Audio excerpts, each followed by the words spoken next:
Okay, Scott, so this will probably be the most ridiculous video we ever make. It might crush the business, it might destroy your YouTube channel, but we're going to make it anyway because this is everything that you've always wanted to know about SamCart, but we're too afraid to ask. We're going to go through the entire platform. It's going to be the big mega video, so settle in, scrub around, pick your chapters. Scott, what is SamCart? Explain it to us. What is SamCart? Great question. We'll answer it as succinctly as humanly possible. SamCart is the #1 checkout solution for online entrepreneurs, for people who have created their own products, created physical products, services, courses, ebooks, whatever it is that you might be selling on the internet. SamCart has tools that are going to help you convert more visitors into paying customers, that are going to help every customer spend more while they're buying, and it's going to help them easily come back and buy again and again. And so we know that's sort of our, North Star is there's 3 ways to grow a business. You can get more customers in the door, spending more often. And that is exactly what SamCart is here to do. And that's why, people who switch to SamCart see conversions go up. They see average order value go up. They've got more money to dump back into ad campaigns, and that's fueling more growth, right? Whatever it is that you're selling on the internet, SamCart has tools to improve your checkout process, connect more tools together, and make you more money. We're going to poke around the entire platform, and I figure we just start here at the dashboard. Let's walk through the dashboard. What are we looking at? You're driving, so take it away. Take it away. Let's go. So yeah, listen, everything in the dashboard is meant to show you what you need very, very quickly, right? Obviously, you've got the main chart here is telling you how your sales are coming in. If you scroll over something, you're going to see, okay, that day's sales, how much of it was one time versus how much was it recurring? So subscription revenue, payment plans, things like that. You can also break that kind of stuff down with, whatever, the quick toggles that you have here. You can see things like gross revenue or net revenue, which net revenue would give you an idea of how much did I refund, right? We switch over to net. Now we have another kind of, negative column that tells you, okay, cool, I refunded some on this day. So just a really at a glance, quick way of seeing what you need. At the top, we like to highlight things like how many page views. So you have an idea of how much traffic you're kind of getting to your offers. Your average order value, again, super important for us and our sellers. I mean, it's just getting, again, not just thinking, am I selling one product at a time, but how am I doing it at selling multiple products at a time, right? Things like refunds. We have the recent activity counter over here. Any one of these, charges or recurring charges or refunds or anything, you could, click and automatically kind of open up that order and be taken right to that customer's details. You could click the customer name and be taken to see more about them. But back to the dashboard, as you kind of scroll down, you get a sense again of just more data at a glance, right? So we want to show you your average customer lifetime value and kind of how that changes over time. We're going to show you these 2 charts right here are, Jordan, what we call expansion revenue, right? So it's orders from basically upsells and order bumps are how good am I doing at suggesting other things for someone to buy? How good am I doing at sending somebody from buying product A to also buying B and C while they check out, right? And that is a hugely, hugely important source of profit and extra revenue and all that kind of stuff. We're going to give you page conversion rate, right? So the average page conversion rate on SamCart is 5.7 as of right now. Here in this test marketplace, we're slightly underperforming that with our own test orders. So we need to pick it up and buy more of our own stuff.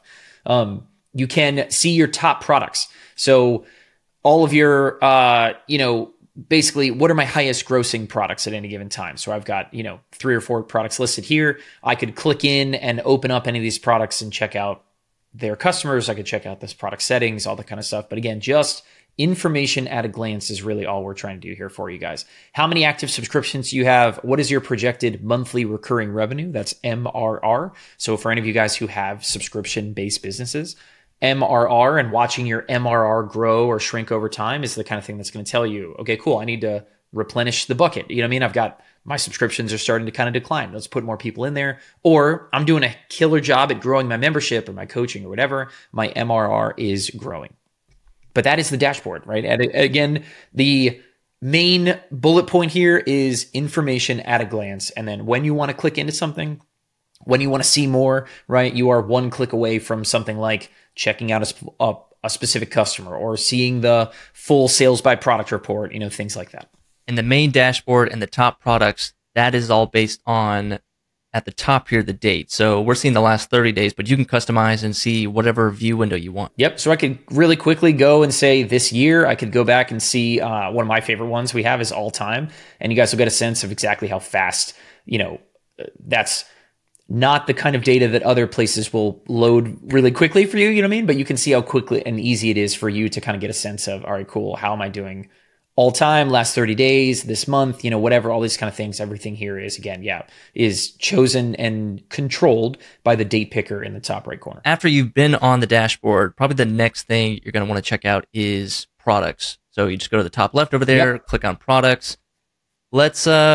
This is a place to see all your products, just kind of the master list. You can search your products here. You can see which ones are in test mode, get a kind of, high level glance as which products are working. We have a little star here. You can favorite your products. You can even also sort and say like, hey, this product is at a commission. We're no longer using it. Archive it. You can sort everything so that, because we have a lot of SamCart sellers that have a lot of products, and sometimes you'll take your same exact product and duplicate it, add a little variation, maybe change it from one-time, payment to recurring payment, just to kind of do a little experiment. So there's tons of, you're going to have a big list of products after a while. And that's the nice part too is, just a lot of really good sorting options. You can sort by things. Okay, cool. Show me all of my one-time products, right? Only. And so now I've done that. And now I could go ahead and search, just for stuff inside of one time. Like you can add product tags. So we here in this test marketplace have a bunch of cool examples that we tag a bunch of different things as, okay, cool, this is a physical product, or, this is one using this specific template, or this is a financial example that we found from a customer, whatever, things like that. But using product tags, using all these things, it becomes really, really easy to keep track of all the different things that you sell. But a product is sort of like the base level thing that SamCart does. Everything starts and ends with creating a product. A product is how you decide, how am I going to charge my customer, right? At the product level, you set, this is a one-time fee for $10, or this is a, monthly subscription for $1,000, whatever that might be, is set at the product level. So for someone who doesn't have a ton of products here, right, what you're going to do is come up here to the top right, and you're going to click on new product. And this drawer slides out. And this is where, again, everything is ultra simple, very lightweight. We're not creating a bunch of stuff here. But I'll go ahead and just say, Jordan, let's just call this, Scott's test product. I can give it a quick description. Descriptions are used in, where are they used, Jordan? They're used in order receipts. They're used every once in a while if you use like default templates. We will do some of that work for you and toss the description in there. Yeah. So I'll go ahead and just put a quick description in there. It's, again, customer facing type stuff, 2 sentences, something really quick. And then this drop down is where things get really kind of cool. You guys can't see the drop down, but I'll just go through the options really quick. Obviously, you can have a one-time payment, of course. I can have a recurring payment. So if I wanted to do something that's a monthly or quarterly or yearly recurring subscription that never ends, you would choose recurring from the dropdown. And then what you would choose is, what's the subscription price? What am I charging someone every month, right? So in this example, we'll say this is $50 a month. And then you're going to choose the frequency with which you want to bill someone. The most common is definitely monthly, but we have quarterly, you have yearly, you have a custom number of days, right? So if you wanted to, you could say, I want to bill someone $50 every 45 days or something like that. I don't know why someone would do that. But people go ahead and do those kind of things. I'm going to choose monthly on this example, right? And then right down here is this toggle allows you to turn this into a free trial. So you're saying, all right, I'm going to charge someone $50 a month. As the settings you look at it right now on the screen, it would charge them $50 the moment they buy. And then every 30 days, every month, whatever, it's going to charge them another $50. If I add a trial period, right, I can have a free trial. So I can say, all right, cool. I'm going to put a 7-day free trial. Someone's going to buy. They're going to be charged nothing. 7 days later, first charge of $50. And then every month after that, $50, right? Or I can do a paid trial, which is a lot of fun too. So paid trials turn it into, now I can have a price you'll get charged right when you buy, right? So maybe I'll do something like a $1 free trial, right? 7 days later, they're going to get charged $50 and then we'll be charged $50 every month forever, right? So free trials, paid trials is a really awesome kind of tool in your tool belt. If you have monthly subscriptions, if you have, coaching or memberships or communities, things like that, is offering a dollar trial for the first month, right? Or offering a discounted rate for the first month is a really, really awesome way to do this. Jordan, there's another way people use this, which is like the setup fee idea, right? Like walk someone through how might they use something like, how would they change this? If you want to do like, I'm going to charge a client a setup fee and then ongoing monthly retainer for something, like walk us through. Yeah, say you're a designer and you want to kind of do like a deposit up front. Say like a deposit plus a retainer. So, hey, it's $1,000 up front to work with me to get started. And then to continue working with me to kind of maintain your website, for example, it's $200 a month. So you could say $1,000 up front and do your subscription price to $200.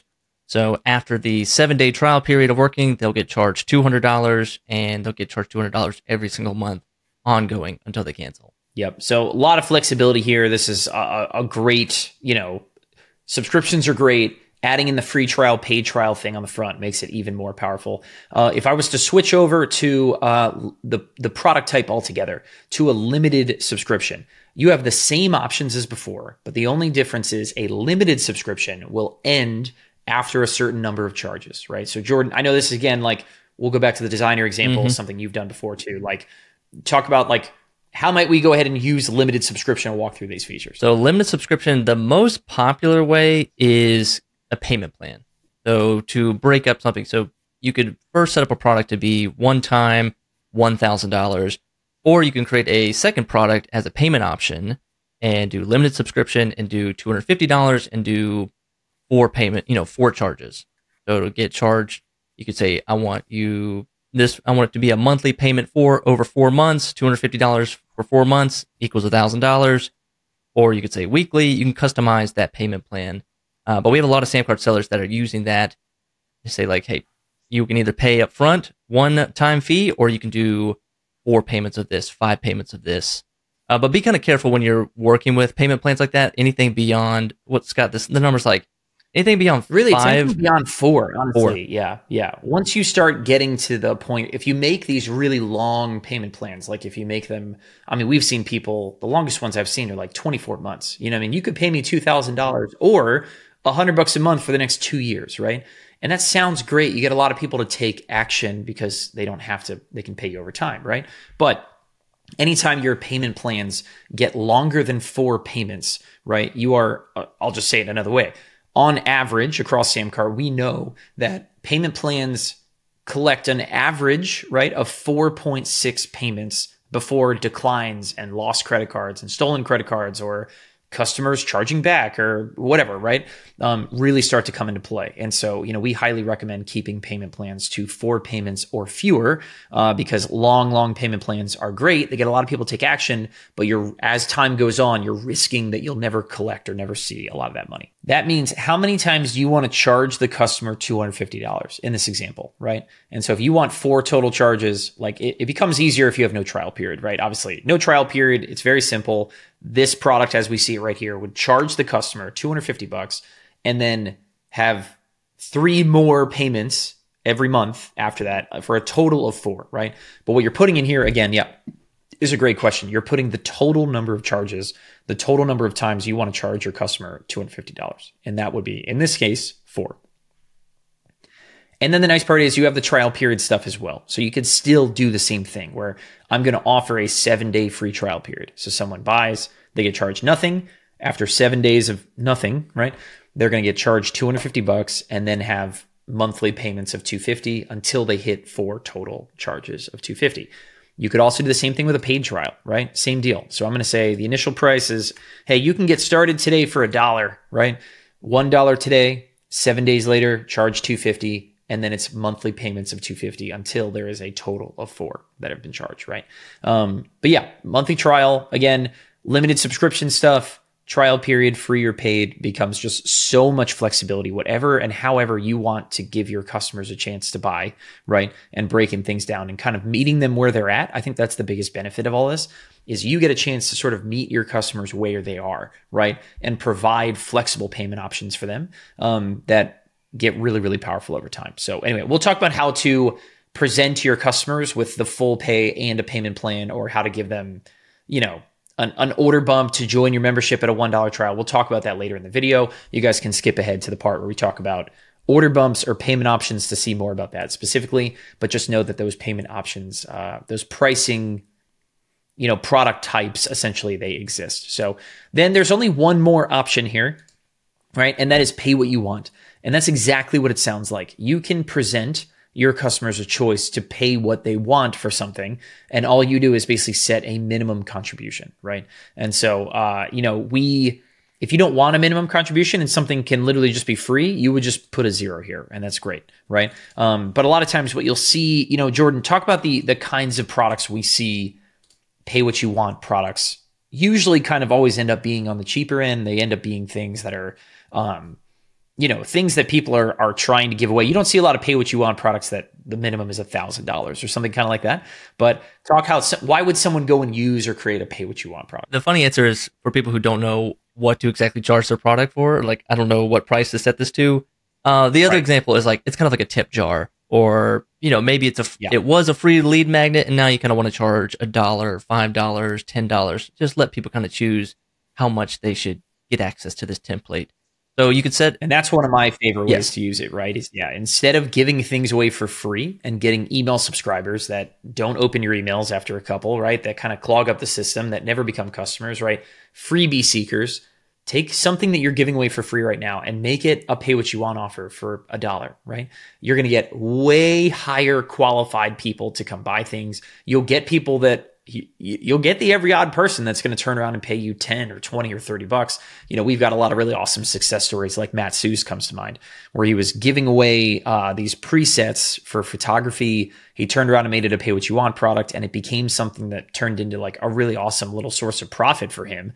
But then also because of bumps and upsells and other ways to let customers go from buying one thing to buying many, right? It turned into something that was like making him a really good chunk of profit. And love that kind of stuff.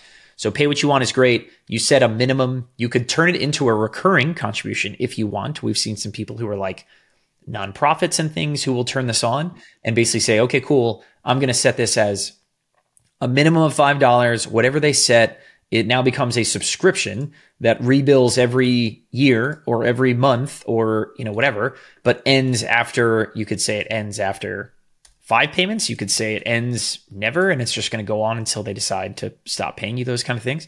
But again, pay what you want. You set a minimum. You can make it a recurring pay what you want contribution or not. But those are the 4 product types. So I'm going to go ahead and switch this back to a one-time payment, and I'm just going to make this, we'll call it $29. I think it'll be a nice, easy price. Set that, and I'm just going to click create product. And so Jordan, we've created a product, right? Now we are live. We have an asset that we are ready to go ahead and go sell. What are we looking at here? Yeah, let's go down the product details. A lot of this is self-explanatory, but this is the video to explain it. This is the encyclopedia, man. This is everything you guys wanted to know and everything you don't want to know about SamCart. Yeah. Okay, so we'll start with product name. This is the public-facing side. This shows up on your receipts. This shows up on your website. This could be the name of, the website at the top of what the product is called. That is public-facing. The next one is the internal product name. So maybe like we said, a lot of SamCart sellers they sell the same product, but they create multiple versions of it and duplicates of it. So sometimes you want to be like, okay, this is called Scott's test product, but this one is Scott's $29 version, then there's Scott's $10 version, then there's Scott's limited subscription version. So this is so you can keep track of when you're looking at that product list that you can easily find what you're looking for. The internal name is a nice one. People end up using these kind of things so you and your team inside of SamCart can tell products apart from each other very quickly, right? So if I were to save my changes here and actually go back to my huge product list, right? What you're going to see here is you're going to see the internal product name, not the last one. So if I look for Scott Test, right? You can see Scott Test 424, meaning we're recording this in April of 2024. You see the internal product name. On your reports, you would see the internal product name, right? But your customers see, I'll just open the product one more time, click on it, open it back up. Your customers will always see your main product name, not the internal one on receipts and things like that, right? So product name, internal is great. Use it for, whatever it is that you guys need to do there and just to make sure that you're keeping things straight. The next thing down is product SKU, and this is something that not everyone's going to have access to inside of their account, but sort of for people who want to match SKUs, right? SKU is what is it again? It's something unit. I always forget. Anyway, a lot of people who have like big physical product libraries, they want to make sure that all of their product SKUs will match when they go and send off to their fulfillment center or something like that, right? Every time someone buys this, they're going to send something off or put it in a Google Doc or, send it over to Amazon FBA or Shopify or something like that. And so they will put in, usually SKUs are kind of like long strings of letters and numbers and things like that. They will bring SKUs over from other places and drop them in here so that when SamCart, the order is processed in SamCart and we send that information through integrations or automations, whatever, to other places, that the SKU is included. So again, not something everyone needs to worry about, but again, this is the encyclopedic knowledge about what SamCart is. Jordan, URL and description. URL, that is for your SamCart URL. So this is different from custom domain. Custom domain, we'll talk about that here in a little bit. But this is, what is the URL slug, after samcart.examples.samcart. So it could be like whatever your store is. So mine would be like jordananderson.samcart.com/ and then the name of the product. So just be careful changing this too many times, because if you have links out into the world and you're changing this, I want to change it to this today and that tomorrow, you might start breaking some links. So choose a nice URL that you like. When you duplicate this product, we've seen people just add a 2 or a 3 to it at the end, or version 2, version 1. That's just how you customize your SamCart URL. Yep. Every product you make on SamCart, we're going to give you a page we hosted for you that is either a direct checkout. We're going to give you there's a whole sales page. We'll get into sort of designing these pages and what is out there.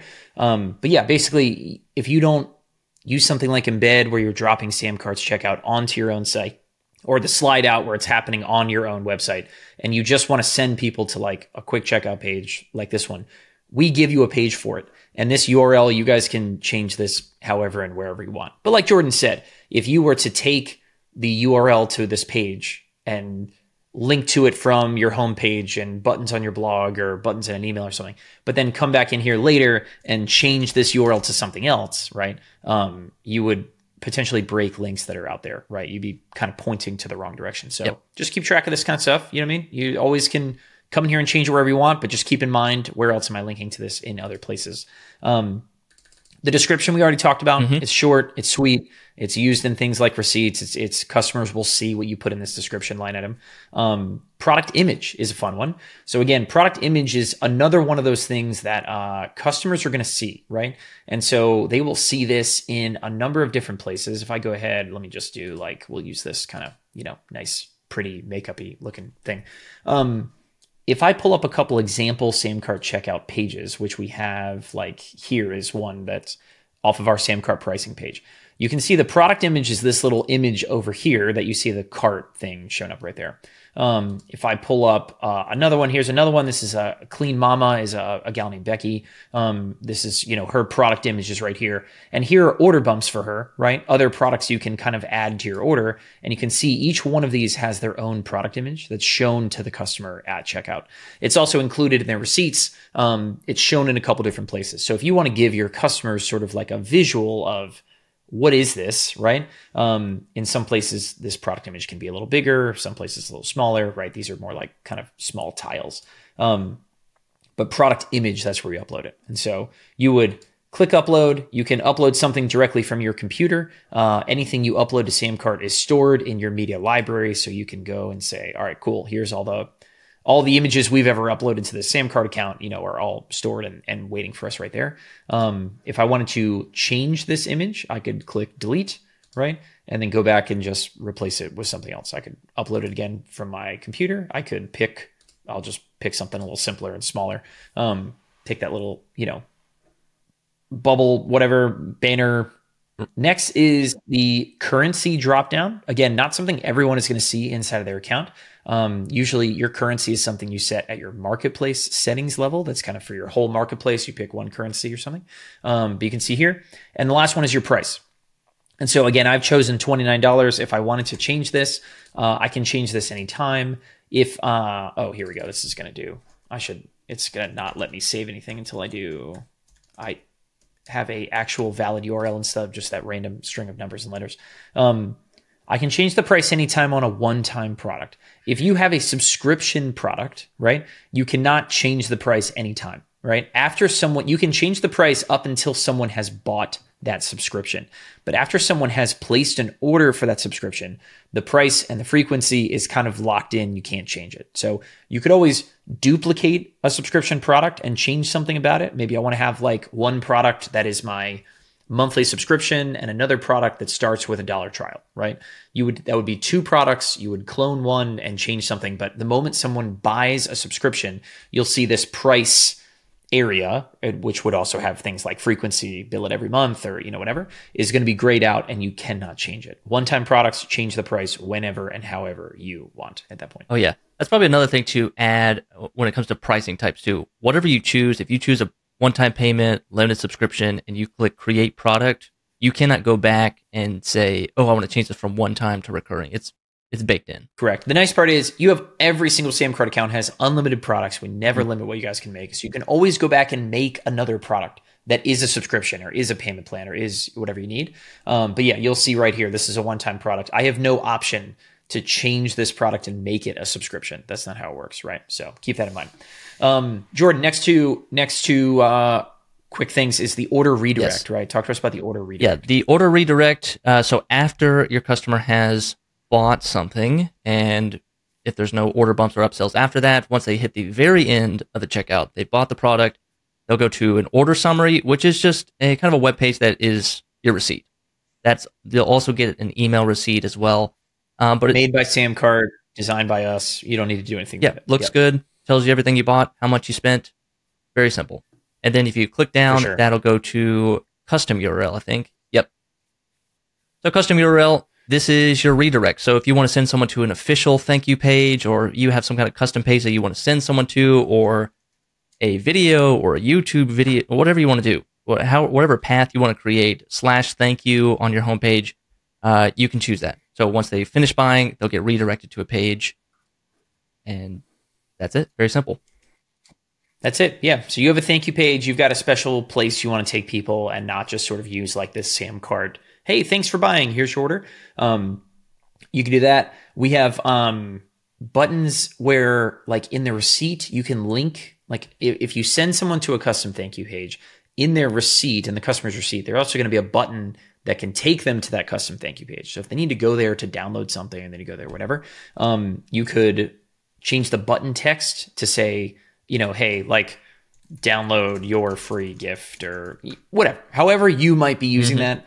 In the receipt, a link to the custom URL you've chosen will be there available. And so you can also decide to sort of show the custom URL button in the receipts or hide it. Maybe that's not something you want to do for some reason, but a lot of options. You can sort of decide, cool, I want to send someone to this URL after they buy, and then in their receipt, do I want to include a button that goes to that page again or not?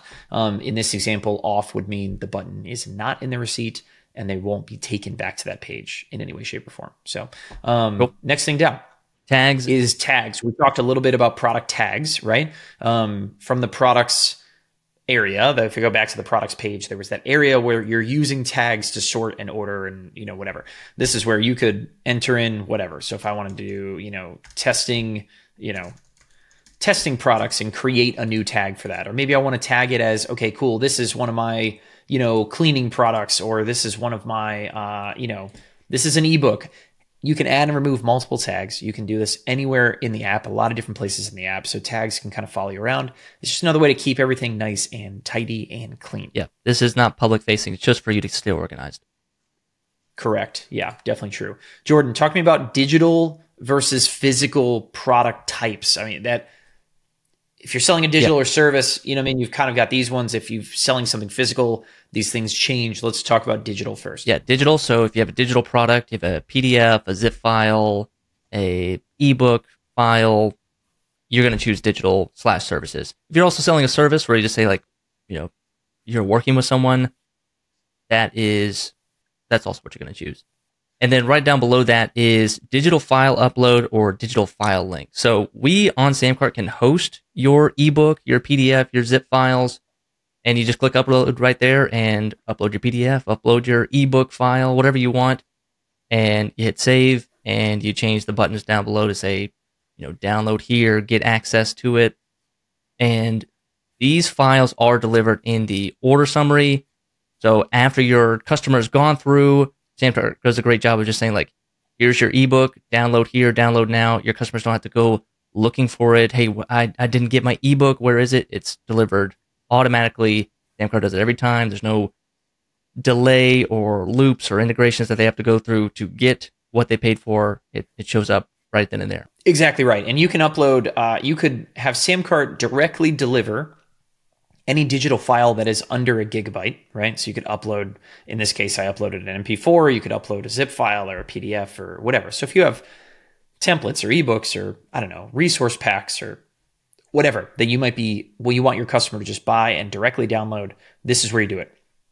Upload a file. You could also, if you wanted to give them access to something like a Dropbox folder, right? Mm-hmm. I could toggle this over to digital file link and then just provide a link to that Dropbox file, right? Or Google Doc or whatever, right? AWS, whatever, yeah. Yeah, for sure. And that'd be a great way to deliver stuff that's over a gigabyte if you want to, right?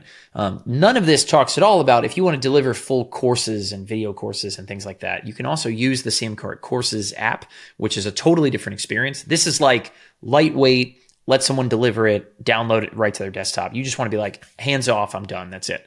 This is where you do that. If you want to do stuff where it's like a much more in-depth experience where someone logs in and they've got quizzes and worksheets, skip forward. We'll go to the SamCart Courses app later in this video, but that would be another place to do that. So whatever you're selling that's digital and you want to deliver it, SamCart can deliver it for you. This is the nice, easy, lightweight way to do it. The two options down below here are if you want the download button in their receipt to expire, it can expire, right?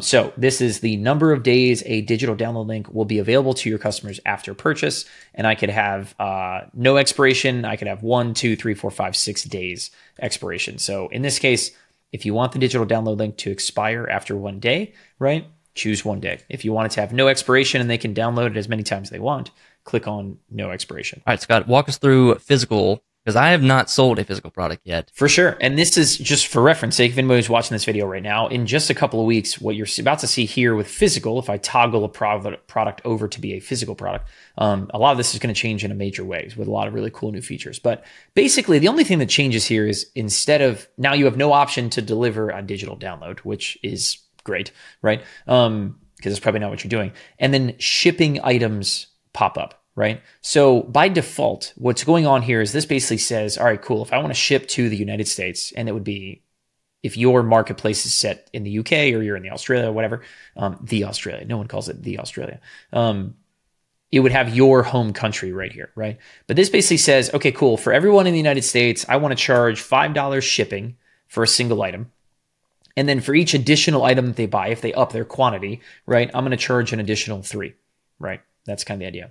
And then the second kind of shipping location catch-all is going to be everywhere else, right? So everywhere else, it will say, okay, cool. So someone in Canada or someone in the UK or someone in the Australia goes and buys, right? I want to charge, $10 shipping, and each additional item maybe is another $5 or something, right? You can then go further. If I want to click on this add location button, right, now I can specify and I can say in this dropdown, we have a bunch of zones available for you guys. Again, you can't see the dropdown, but I'll choose some of these things. You can choose individual countries, right? Like I could say, what would make the most sense for me? Let me get to C. If I want to say Canada, right, and say our neighbors to the north, right, I want to charge them $7 shipping, right? So now I have the United States set, I have sort of everywhere else set, and then I have Canada, right? But if I wanted to do something like, okay, what if anybody in the EU, right, buys my product? I have these zones, these pre-selected zones, where I can select Europe, EU countries, right? I can say, okay, cool, their shipping is $8, right? And kind of go from there. So you have this really nice, simple way to charge shipping and handling for your customers that is going to decide based on where your customer is, right? You have this nice way to kind of say like, okay, US is here, Canada's here, EU is here, and everywhere else I'm going to charge this, right? And then if you want to restrict shipping. Like, let's just say for some reason I cannot ship to Africa, right? No countries in Africa, I don't ship there, right? You could say restrict to certain countries, right? And then all the countries I have listed above are now the only places on earth I will ship to, right? So I'll ship to the United States, I'll ship to Canada, right? And I'll ship to EU countries in Europe. And everywhere else, they're going to get a notice that says, you can't buy this product. We don't ship to your location, right? So that's the physical stuff. Again, this is going to get a revamp really soon, actually, in SamCart world, which will be really fun. It's going to get more granular and you can do some kind of more cool stuff. But physical products, if you have something to ship, come down here, toggle over to physical, set up your shipping, whatever, shipping settings, right? And then go ahead and click Save Changes. And so actually, if I go ahead and preview this, what's going to be really fun is now you'll see the shipping address is turned on. And if I was to plug in Gracie Kilts Lane, I'll plug in SamCart's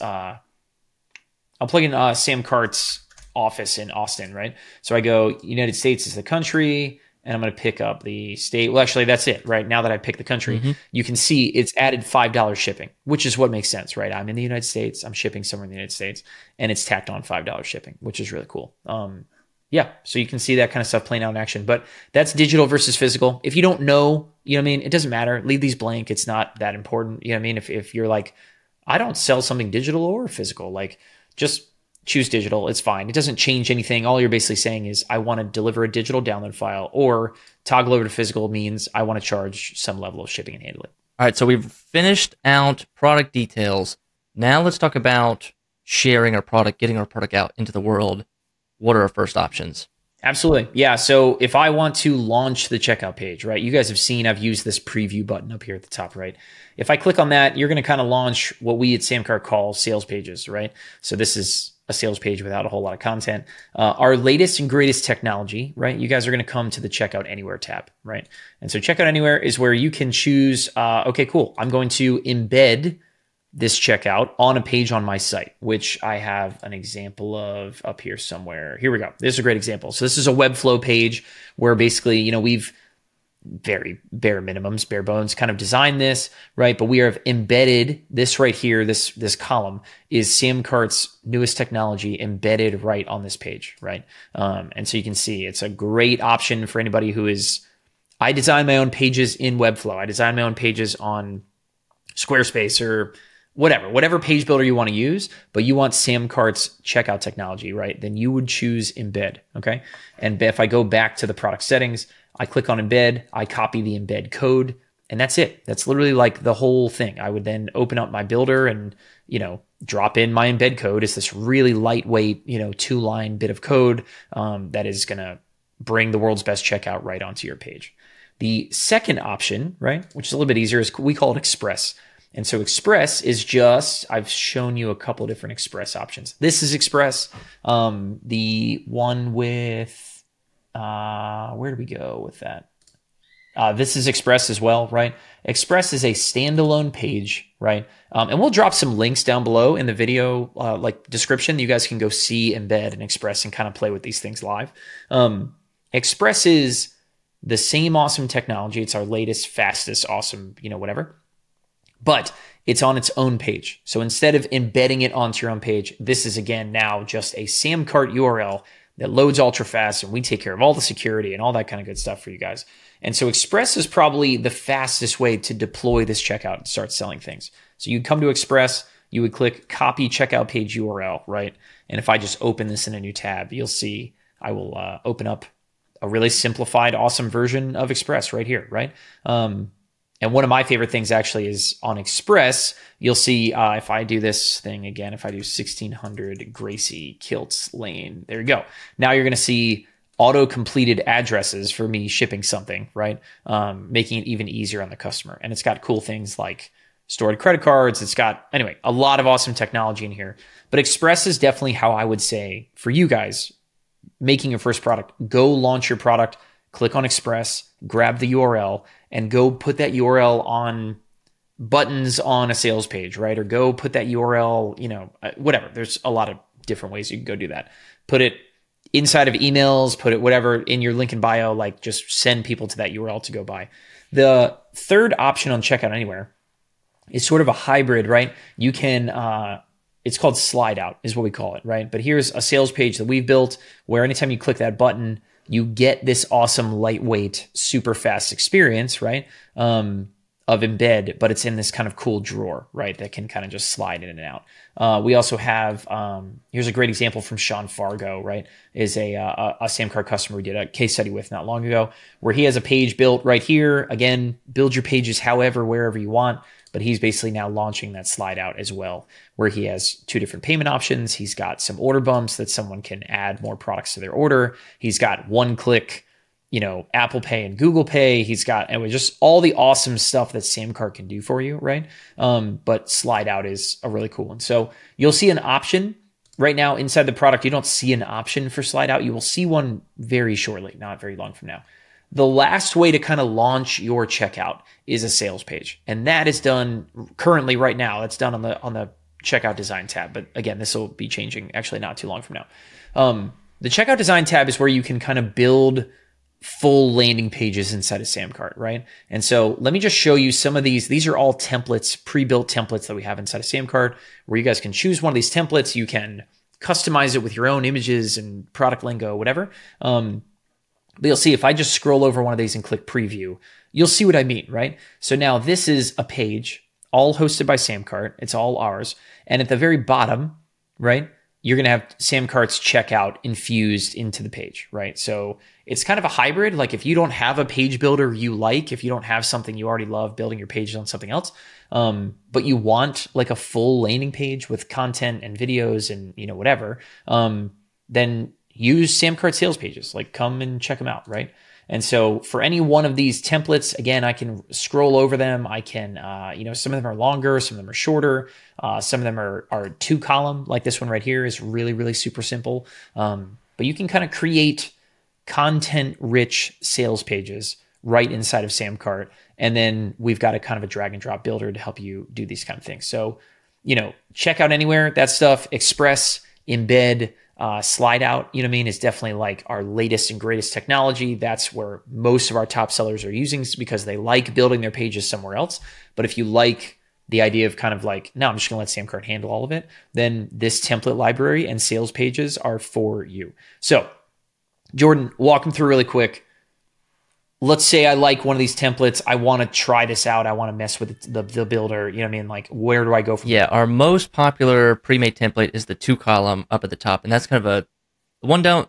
All the templates down here have content. These are blank ones here at the top, which is kind of nice because you don't have to delete anything. You can just kind of start fresh. So I usually go with 2-column, and a lot of our top sellers use the 2-column one. But you hit that check mark right there, and that will select it, and then you go to the blue button at the top and hit design, and that's going to take you to the drag and drop builder.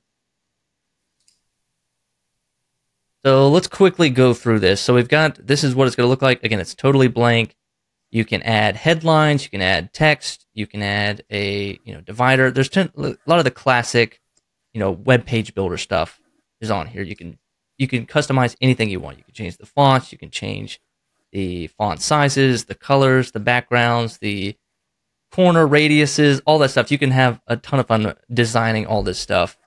Some of the interesting ones that we have that are kind of custom to SamCart, that are really built for conversions, really built for pushing that sales process along, are these widgets here at the bottom. So we've got, the first one is progress bar, and we usually put that at the top of our sales pages just to show customers where they are in their journey. If this is, hey, you're 20% through, maybe you got some upsells or order bumps after this, and you want to show people, we usually put a progress bar and say like, hey, you're 20% through the checkout process, or you're 50% through the checkout process. Or, I've even done like, you were 98% away from being done and getting your order, getting your course enrolling today. So that's a lot of fun. So that's the progress bar. And then the next one is countdown timer. Very classic. You can either set a specific date, or you can set a date based on when your customer visits. So if you say like, hey, set a timer 1 hour at the beginning of a customer visiting this page, if they go away from the page and come back to the page, that countdown timer will still be set to 1 hour, and it'll keep ticking down as if they never left the page, which is really nice. And then the next one we have is a guarantee. Guarantees are great to seal the deal, add a guarantee, show people that we have some nice little custom badges, so you don't have to scour the internet to make custom badges on Canva. We've got some custom badges here. You can just say 100% satisfaction guarantee. Choose one you like, change your colors. And again, just to give people that sense of security once they're buying your product. And then we've got testimonials. We've got FAQ section. Let's go through. Testimonials are kind of fun. You can add an image. You can change the testimonial. You can change who it is. You can have multiple columns, multiple widths, multiple styles. Testimonials are great to, again, give that social proof to your product to say like, hey, someone has bought this product before and I can trust buying this product. So that's, and then the next one we have is FAQs. FAQs, it's a nice little drag and drop, little accordion style. FAQs are great on your sales page if you're trying to, your customers had that one last question and they just need to figure out, does it do this? Or what is the refund policy? Or is this 100% guaranteed? Or does it do XYZ? You can add as many FAQs as you want. You change the title there. You can do, what does this product actually do? Or what is this product for? And again, you can change the styles however you like. And again, all this stuff is mobile optimized. You're in the drag and drop builder here on desktop view, but you can also toggle it top to mobile view, and all this is going to look really nice on mobile as well. Nice part, you can kind of click and drag widgets around as you need, right? And we don't need to spend like a ton of time in the builder to kind of do these things. Come in and play around with these things. Anybody's ever used a page builder in other ways, you're going to recognize a lot of how this kind of looks and feels, right? But yeah, you can come in here and change text size and change, I pick what's the one that we always use is Lato, right? Yeah, so you're not uploading custom fonts. There's no kind of like, ultra, whatever. I'll just pick something that's going to look patently ridiculous. But you're not picking like the craziest of crazy customizations here. You know what I mean? Like you're somewhat limited to what we have here and what's in here. But there's a lot of different flexibility you guys can do in terms of just making quick and dirty pages that that you guys really, really like. You can come in and do all these kind of things is super, super simple. So yeah, remove background colors, make things smaller, make things bigger, change things around, add some testimonials, whatever it is that you might do, is super, super powerful. The other tabs over here, right? This one is called collections, and it's basically like a collection of widgets instead of a bunch of like having to drag and drop a headline and a subheadline and a bullet or like a button or something like that. You could drag a collection in here, and it's kind of a preset collection of these things. The 2-column one doesn't work very well for some of these collections. You know what I mean? The 2-column one has like less space. But collections are really cool if you're using one of the other templates that's more full width and kind of has more area and space for content. Check out some of those collections.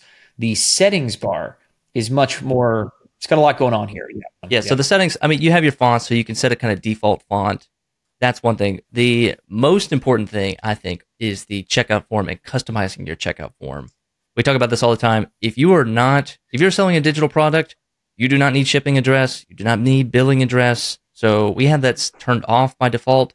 But if you need to add some of that, you can. If you need to add a phone number that you want to collect, you can add that. Shipping address, email confirmation. I always add email confirmation just to make my customer type in their email twice so that they get it right, and there's no support headaches or they're panicking because they paid for something and it didn't show up in their inbox. Yeah. Get your customer to just write the email twice. You can select. Right. We always highly recommend keep your form as short as possible, right? If you don't need a billing address, don't force someone to type all that out and figure that whole thing out, right? Even with the autocomplete address stuff that SamCart powers now, like it's still hurting conversions just by making someone do it. So keep the bare minimum that you actually need to have on, right? But yeah, listen, if you're shipping something, you need shipping address, right? If you are, having trouble with chargebacks or something, you need zip code to make sure you're verifying, all that kind of stuff. The next thing down here is your custom fields. And so custom fields is really powerful, really flexible. If you wanted to do something like add a size, right? Or you want to have something that's like an SMS opt-in, checkbox, things like that. You can create custom fields, and we'll talk about how to do that later. That's in your marketplace settings. So if you guys want to skip ahead, go to marketplace settings to learn about how to create custom fields. But you can add and remove different custom fields where Custom fields can be a drop-down menu. It can be a checkbox. It can be like an empty text field, whatever. You get a chance to add or remove different custom fields right here in checkout options. And then down here at the very bottom is where things get more kind of designy than anything, right? This is where you get a chance to say, okay, cool. What different icons do I want to present? Maybe I don't want to present Visa, or I don't want to present Discover, or, whatever, things like that. We highly recommend having all of these things on. There's really no reason not to do those kind of things. You can change the checkout button text. So this is place order now. I could say something like, buy now, or, and you'll see there's the button changes right there. I could also say something like join my membership, right? Changing the button text, nothing major there, right? But just a nice customization. You can also change the button color. You can save colors, right? So if you have a color that you really love, like Jordan, what's one of the hex codes for like SamCart? You're gonna quiz me. I'll pick one of these things. If I pick a color and this color happens to be one of our brand colors or things like that, you can click this little plus button, and now it will save that as a color. Anywhere you can use colors inside of SamCart, you could really quickly say, that's my color, that's my purple, that's my whatever. And then last ones down here are your terms and conditions checkbox, right? So you can turn this on and have terms and conditions. And then if I were to say, all you're gonna do is drop a URL to your terms and conditions page on your site. So if I were to go samcart.com/terms, I think it's literally just terms. Is it terms? See, now I don't know. Terms and conditions?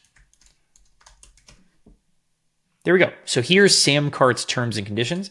I would grab this URL, copy it, bring it back over here, and just plug it into that box. And so now that I have it in there, you can see it says, I agree to terms and conditions. It's going to require someone to click on that checkbox before buying from you. It's going to store that they clicked on that checkbox and agreed to your terms with their order inside of SamCart. So if you ever need to reference that later on, you will have that ability. Yeah. The cool part is if I put a URL here, but then turn this box off, you kind of get something else cool. You say, by placing an order, you have stated that you agree to our terms and conditions, but you don't require someone to click the box, right? So you got some options here. I have a URL in there, but the toggle here is turned off, means terms and conditions are present, but it doesn't require someone to actually check the box. Yeah, I mean, if you don't have a terms and conditions page on your site, you could absolutely 100% link to a Google Doc right here. It's not about having it published or having it whatever. I mean, like your terms and conditions,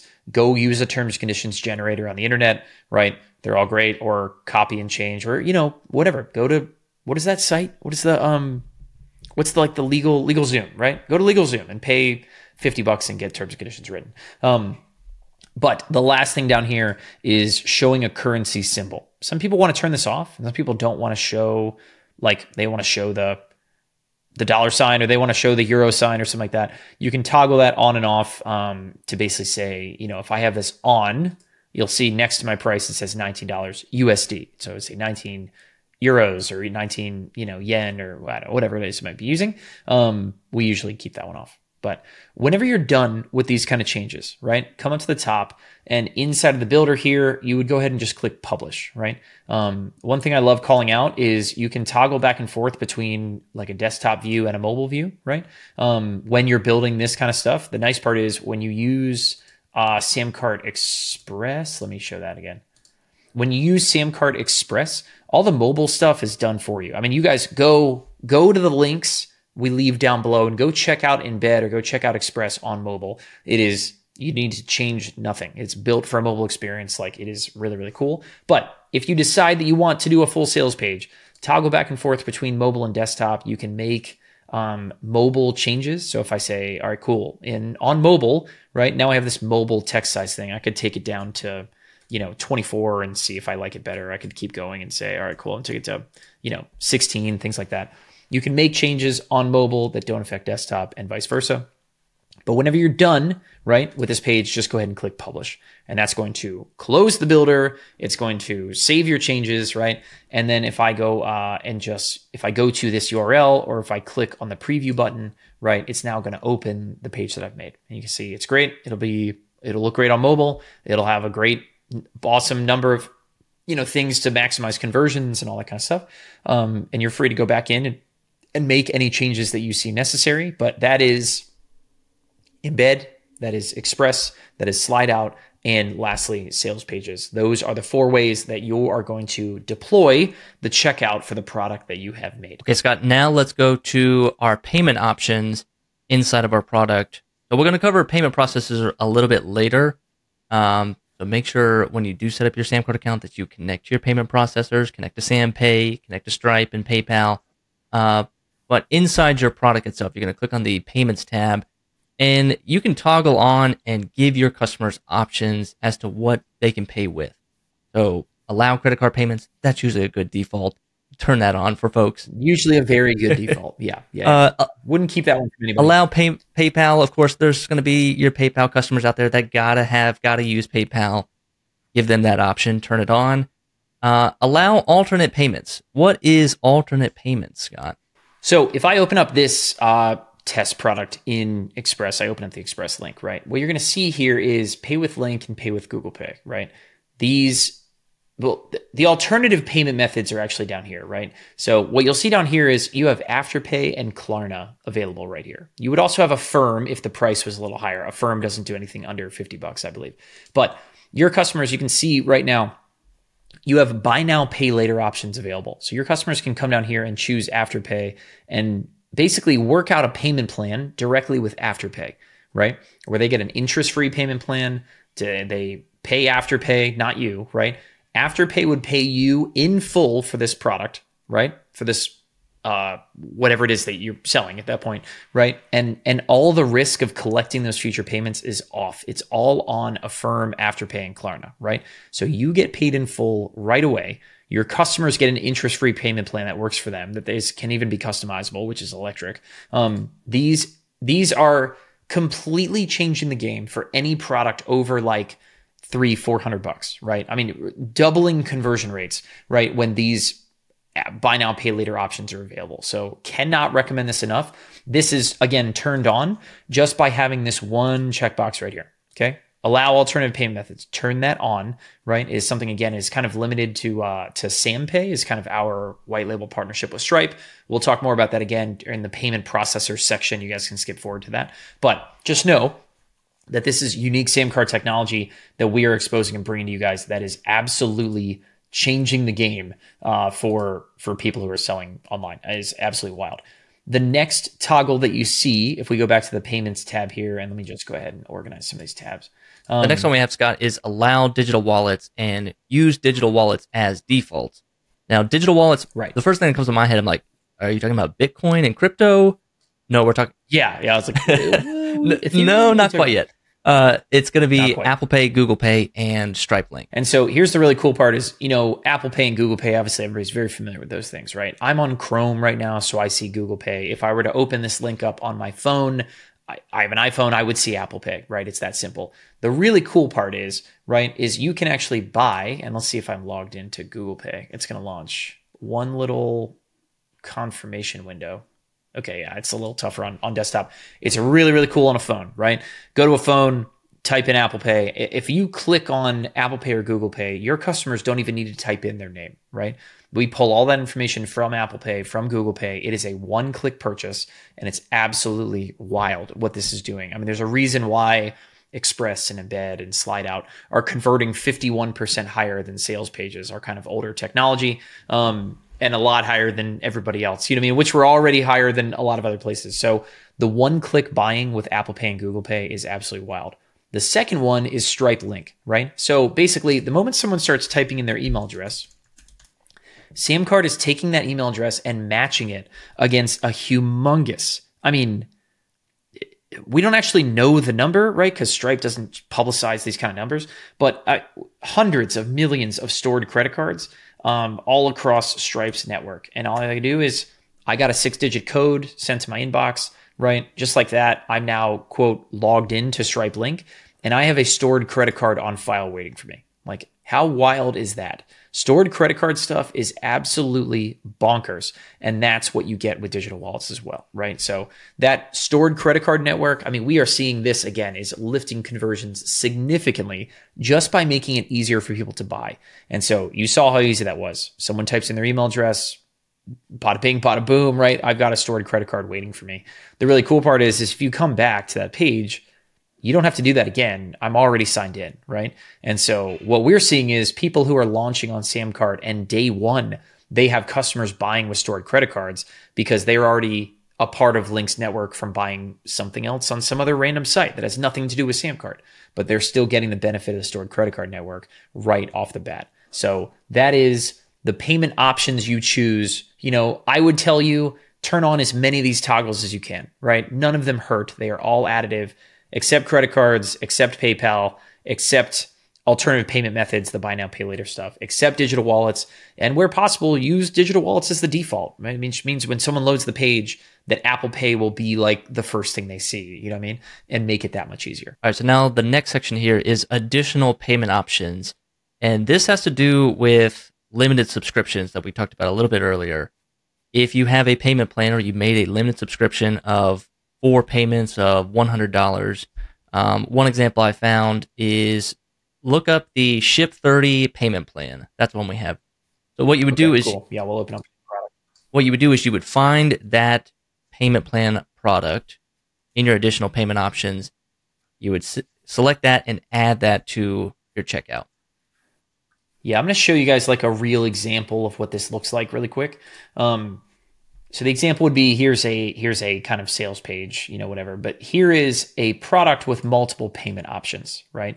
And so, you know, in this example, what it doesn't matter, but it's, you know, a fake Casey Neistat keynote speaking gig, right? Versus a, you know, Zoom speaking gig, and you give somebody the option. On the SamCart example we have right here, right? On this example right here, we have Sean Fargo again. He's using payment options, right? This kind of toggle where someone is buying guided meditation scripts, right? Or is buying them kind of by themselves. It's like one is a package that includes a video and one is not. Like Jordan said, the other way you might use this is maybe to say one payment option is pay in full or another one is to break it up into a payment plan. But I'll go ahead and go back to our test product. And so if I wanted to add another payment option, right? Like Jordan said, I can go ahead and just do Control F and search for payment plan at that point. Payment plan. There we go. And I'll just go ahead and add in. You could technically add in more than one if you wanted to. You know what I mean? There's a lot of different ways people can kind of use this feature. But let me go ahead and do that, and then they'll just refresh. One example, let's say you have a very expensive mastermind. It's $5,000 one-time fee. You can break that up and say, hey, you can pay 2 payments of $2,500, or you can do 5 payments of $1,000. So that would be 3 payment options that you add in there. And then it looks like this. Once they're ready to check out, they can choose the first one to say, hey, I want to do the one-time fee, or I want to choose the payment plan, and that will go into the whatever monthly, quarterly, whatever the time frame is for that limited subscription payment plan. Exactly right. Yeah. And so, yeah, there's a lot of ways, you know, you can imagine if you're selling like an app or a plugin or something, you could have, you know, SamCart, we would sell SamCart Launch and then offer another payment plan for SamCart Grow and another one for SamCart Scale or something kind of like that. You could do pay in full or a 2 payment plan or a 4 payment plan, right? You could do, you know, join my insider community, join my premium insider community, or, you know, whatever. But the nice part is all of these options don't require different pages. You don't have to like send people this way to buy this one or this one. And there's no extra page loads to do here. It's all done with one click of the mouse, right with their thumb right there to go buy. And then they're ready to go, right? The next thing down the page is like, let's go plug in your payment info and let's hit it. But offering different payment options, that's how you do that right here, right? So these payment settings up here is kind of like, how can someone physically pay me, right? And payment options is then, okay, how many different products do I want someone to be able to choose, right, while they're checking out? And in that way, you can make things more flexible for them. You can get more revenue from them. Yeah, yesterday I had an interview with Vanessa Santos from We All Grow Latinas. And this one of the things that she did was basically they had a monthly option for their community and then a payment plan for a yearly option for their community. And 37% of her customers opted for the yearly one, which means she's collecting, it was basically $20,000 that she put in her pocket rather than having to wait a bunch of times. just because she had a payment option there for them, right? So a lot of really good stuff there. Definitely, take advantage of additional payment options where it makes sense for you. So Jordan, the next tab is a really, really powerful one. It's called the Offers tab, right? And Offers is, at the beginning of this whole thing, we talked about we want more customers for you. We want to convert more visitors into paying customers, right? And I think you guys can see how some of the technology we have available here, right? With buy now, pay later, stored credit cards, with one-click Apple Pay, with autofill addresses, whatever. There's a ton of technology going on here that helps make it easier for people to buy. The next piece of this, right, is how to get your customers to spend more while they're buying, right? And I think there's probably no better example of that than, you go to like Sean Fargo's example here, we've referenced a few times. And over here, not only does he have payment options that help you maybe spend more, right? But if I remove these two, we call them order bumps, right? These two order bumps are related products and services, kind of like a recommended product service thing or recommended products area on Amazon or something. And someone can go, okay, cool. What's the details of that, right? And they're like, okay, cool. I'm going to read about this and say, that sounds great. I'm going to add that to my order, right? I'm going to add this to my order. After they check out as well, you can show people additional offers where they can buy with one click using their credit card on file, right? All of those things, these are order bumps, right? What happens after checkout is called a one-click upsell. All of those things are sort of like what we call expansion revenue. And that's how does someone go from buying product A to buying products B and C at the same time, right?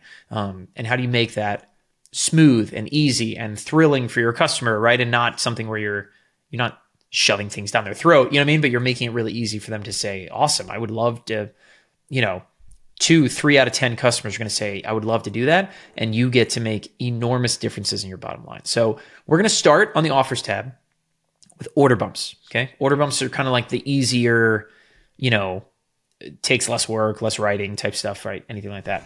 But basically here's what you're going to have. You're going to have a list of every product in your SamCart account, right? So if you need to go create a product right now, go do that, right? Because an order bump is a separate product. I'm selling this kind of Scott's awesome test product. And then, what should I use? Like, we'll just use, let's say I had like a customized meal plan, right? And then I'm just going to pick something else, like the epic gardening thing, whatever. We'll just choose some other examples. Like doesn't matter. The products don't line up. But you can add as many of these other products as you want, and you could end up with, you can end up with like 10, 12 order bumps if you want. Our recommendation, right, is to keep it to 2 or 3. 2 or 3 is really the sweet spot. 1, having 0 is non-negotiable. Like you guys, there is not anything on the planet you should sell that has 0 bumps for the right people who are ready to spend more. Having 1 is not enough. You're leaving money on the table. Having 2 or 3 is kind of the sweet spot. And having like 4, 5, 6, 7, like after that, it's kind of a point of diminishing returns. There's just not a lot of people that are taking action. But Jordan, once you choose the products you want to offer as bumps, right? Walk us through what's this kind of next part here. Yeah, this layout part is specifically for your sales page. So it's not going to affect your express or your embed or slide out. But if you are making a custom sales page on SamCart, this is going to show how you want to display it. So if you want like a horizontal kind of bar order bump, or if you want kind of little vertical cards, that's one option, or compact or grid style, depending on how many you have. If you have just one order bump, you can choose single product widgets here, and that'll be kind of like a little slide out or like kind of a little footer thing that customers can click and say add to order, add to my order. As you go down, you'll have options for what color the headline should be, the text color, the button color, what the button should say. Should it say add to order, or should it say yes, exclamation point, I want this? Whatever you want the messaging to be, you can change that, customize it. And again, this is all going to be on your SamCart sales page. This is not going to be on your checkout anywhere suite. And then you'll go down to product details. This is how you kind of customize everything. This is going to add the details, add the product information, your sales copy. This will show up on everywhere that your order bumps are displayed, the checkout anywhere suite and your SamCart sales page. So, choose a product image. You can choose the default product image that your product already has when you originally built it, or you can choose a custom one. And we usually recommend a square 1x1 image that's going to look the best. Usually pick fill or fit, depending on, again, if you're using a card or horizontal, or if it's in the express mode. For description here, you add your sales copy, add your sales bullets, describe what the product is, who it benefits, all that fun stuff. And then below, you can do a strike through price and say, hey, this price was originally $100 and now it's $50 and it's available for you. So when a customer sees it, they're going to see, $100 slash through, and then they're going to see the product price. So for this example, it'd be $27.99. And for that one, it'd be $199. But yeah, I mean, basically, an order bump is very simple. It's an image. It's a quick description of what it is, right? And it's a price, and that's kind of it. And so for this one, the product price on this is $199. Maybe I put the strike-through price at, $299 or something, right? Is what do I sell this at a retail price versus what is someone going to get when they buy it right now, right? If they have a special offer. And so the nice part is, if I go ahead and refresh this page, what you guys are going to see, I've clicked Save Changes, I'm refreshing the page, is now I have these bumps, these things that are ready, right? Now, if I want to click View Details, I could read more about it. You could put a video here. You could put, bullet points. Like you could make this more of a description of whatever it is that you're selling, right? But it's just really easy for someone to say, okay, cool, I want to add this to my order. I want to check out the view details of the other one. I want to add it to my order. Yeah, and these bumps are wild, right? Yeah. Yeah, I was going to say order bumps are how you triple your cart value. Maybe you're selling a $20 product, $29 product, and a customer adding 1 to 2 order bumps can take that cart from $30 per customer to $100 per customer, $200 per customer. It can change your business overnight. Yeah, it's wild. Adding just one of these bumps. So when I talk to you, everyone should have 2 or 3, right? Adding just one of these bumps, the data is that it increases average order value by 31%, right? Meaning not everyone takes an order bump. That's not how it works, right? But on average, every single customer is worth 31% more money. And I don't know what that does to your profit margins, right? That's probably doubles your profits just by adding one of these bumps to every checkout you have, right? So I highly recommend go add 2. I mean, it's the kind of thing that can literally take, a $20 average order value and turn it into 40, turn it into 50, right? Is when these things are present. So order bumps, super, super important. Highly, highly recommend doing those things. Yep. From a pricing standpoint, one of my favorite things to do is, when we look at data about what's the right way to price things, if I'm selling like a $19 product here, you know what I mean? I would never offer like $1,000 order bump, right? Offer something that's in the same ballpark, right? So if you're selling something that's 19 or 20 or $50, your first order bump, just make it something that's basically the same price. That's in the same ballpark, right? It should be 19, it should be 20, 30, 50 maybe, right? And then add a second one that's like 3 or 4x the price. So in this example, to me, what would be kind of where I would start, right, would be one order bump that's like another $20, $30, something like that, right?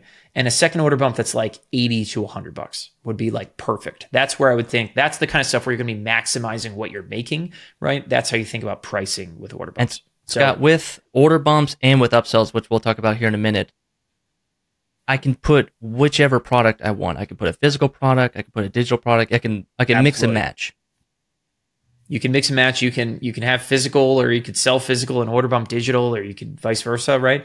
You could sell services. You could sell whatever it is that you want to sell. You could sell a subscription. One of my favorite order bumps to do here is if you have a membership that's a subscription, right? Sell a $1 trial in the order bump, right? Say, hey, by the way, join my insider community for just $1 today, right? I'll give you $1 for the first month and come try it out. And after that, it, starts recurring every single month, right?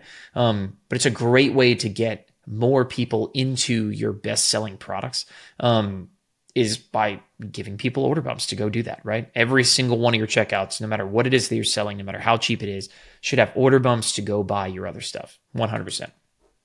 Okay, so that's an order bump. All of that happens before someone checks out, right? Payment options, order bumps, they're all decisions that somebody says, okay, cool, I've got my cart how I want it, and now I'm going to go buy. The next thing, and it's just arguably more powerful, right, is one-click upsells, okay? So up here, you can choose between showing somebody a single upsell or a funnel of upsells, meaning multiple. You can kind of choose how someone goes through it. I'm just going to choose add an upsell, right? And all that's going to do here is I've created some upsells we'll talk about how to make an upsell. An upsell is basically a page with a product attached to it and a button at the bottom that says yes or no. And like, that's kind of it. It's very, very simple, right? I've already made some of these. If you want to see how to go make an upsell page, skip ahead to when we are on the offers tab up here. Okay. You guys can go skip ahead to go do that. I'm just going to choose one of the upsells I've already used. And then you guys can see it's a very simple page. I didn't do too much to it. I could preview this page. This is kind of what an upsell page looks like. It's not a whole lot of content. You normally would have a video or a headline, or maybe there's a count on timer, things like that. But somebody's going to basically have a very simple page where you could maybe offer them, in this example, I've got full pay and payment plan options again, but then it's got one button at the bottom, right? Someone is going to go from buying something on a checkout page or an embed on your page or a slide out or whatever, right? And then you can show them one or a series of upsells like this, where they can buy something else with their card using one click, right? Literally no other, don't need to type in anything else, right? Don't even type in their credit card information, nothing. There's no relogging into PayPal. It's all done for them. And all they would do is either click yes or click no, right on the bottom. And so let me go ahead. I'm actually going to choose a different upsell page because I would love to show one that has a little bit more content on it. Here you go. So here we go. So I can choose, I just want to show one upsell, no big deal, right? I click preview. Here is a great little, page. And at the bottom is the button, right? Join the community or don't at that point, right? Super, super simple. If I wanted to show multiple of these things in a row, right? I could come over here and click switch to funnel. And now if I switch to a funnel, I can choose to say, I want to send somebody through this upsell funnel, right? And an upsell funnel is a series of upsells rather than just one and done, right? So again, we'll get more into this inside of the offers tab. We'll get more into how to use upsells as upgrades. You can have somebody upgrade from, the basic version of your product to the pro version, and we prorate the difference. You can have someone move from in our example, like something like SamCart Grow to SamCart Scale, and we prorate the difference and make things really easy. We'll get into that later, but for right now, I'm just going to leave this as one upsell, and I'll leave, where is the one I just had? Was the contrarian, there we go. And that's it. I'm going to have one upsell shown after someone leaves this checkout. So Scott, a customer will be on a SamCart Express page. They will buy the product, and if you only have one upsell page, they will see that one upsell page, and they either say, yes, add to my cart or add to my order, or they say no. And after that, it'll take them to the order summary, or it'll take them to the custom redirect URL that you set up. And that's it. That's kind of the end of the checkout flow for a customer. Exactly right. That's it. So it's still really nice, short, sweet, keep everything nice and tight. You are moving people along. There's no long drawn out process here. It's super, super short.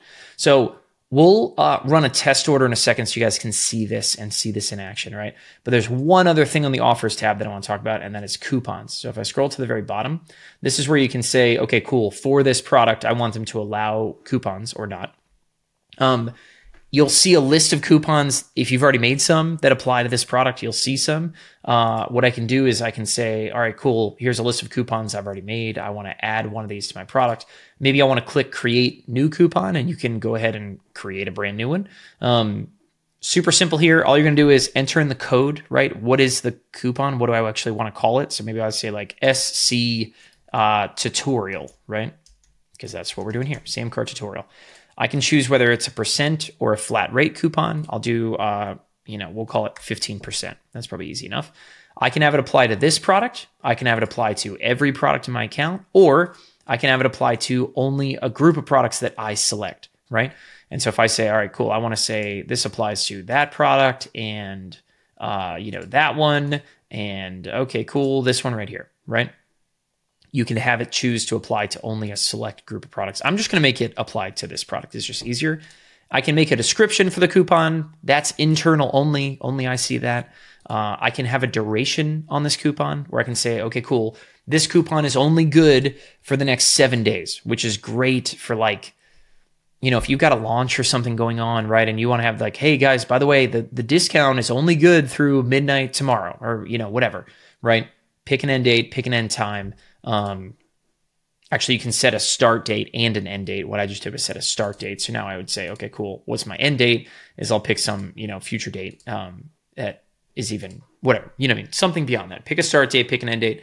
You can have recurring discounts if it's a subscription, right? Toggling this on means that the coupon will apply to every charge. If you don't have this on, it means the coupon will apply to the first charge, but whatever recurring subscription price you might have will be charged full price, right? So this is a one-time product, it doesn't matter, but I'm gonna go ahead and just click create coupon.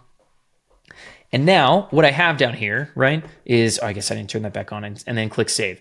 So now that I've clicked save, all of these things are live, right? And so these coupons are available. If I go back to my product here. Okay, Scott, that is the offers tab, and we'll cover coupons and upsells and funnels in a further chapter down the road.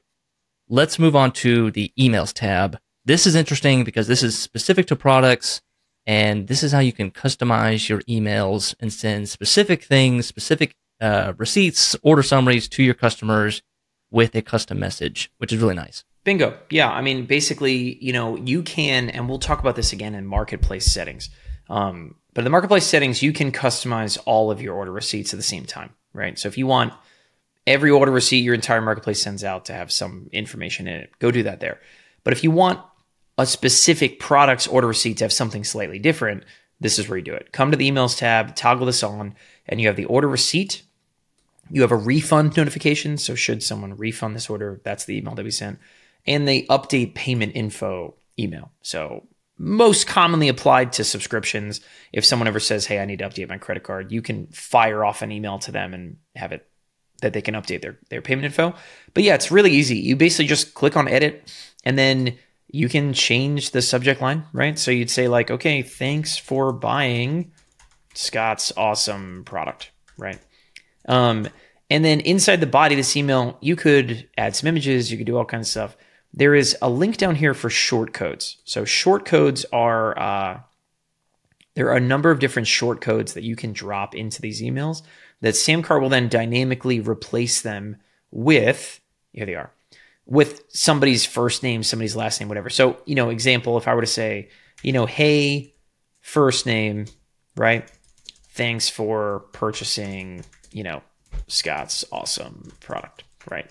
You spent whatever. I think you can do like cart total. There we go. So like thank you page ID, product name, all these different short codes that you can drop in. And it doesn't look like you can do exactly what they spent, but you could do things like, here is your order ID, right?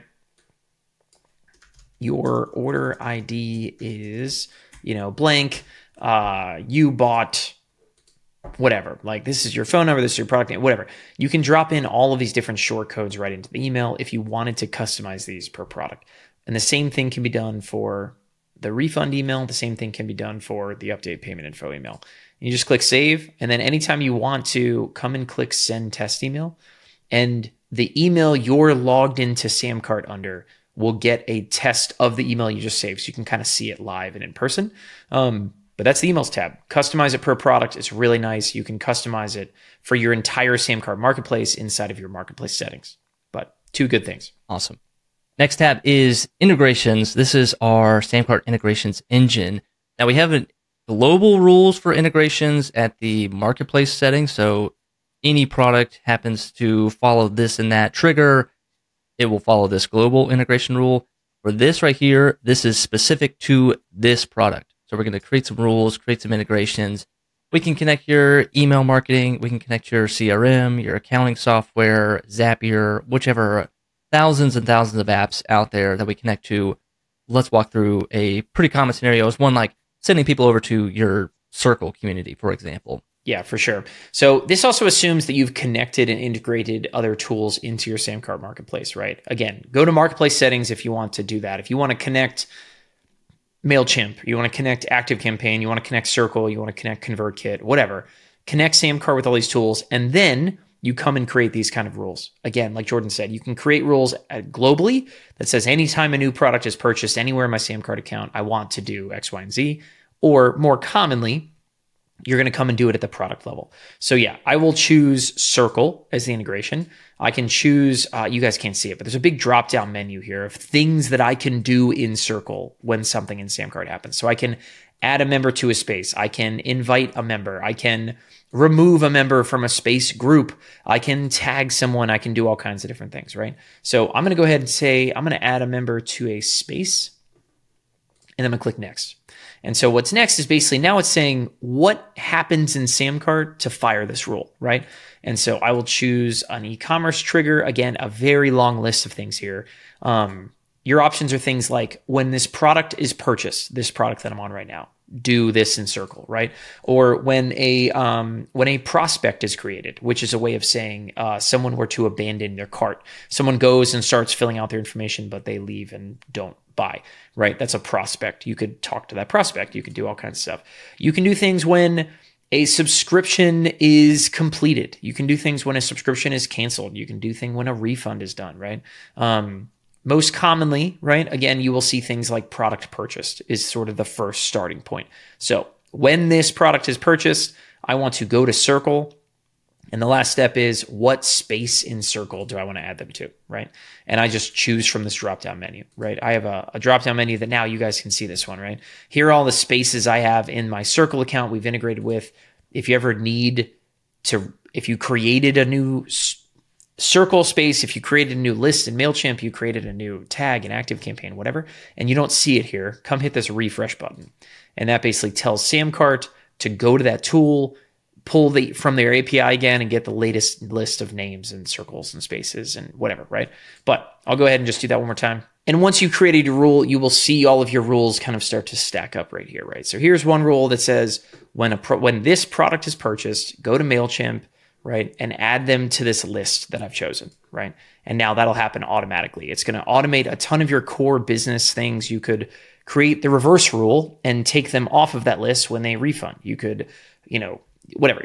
Our integration engine, you can do so many different things, but this is how you create rules at the product level to automate delivering people into Circle courses or delivering people to Kajabi or Teachable for a course or, getting people into a Discord channel or sending off, things to your email marketing, updating contacts in HubSpot or sending orders over to Shopify, things like that.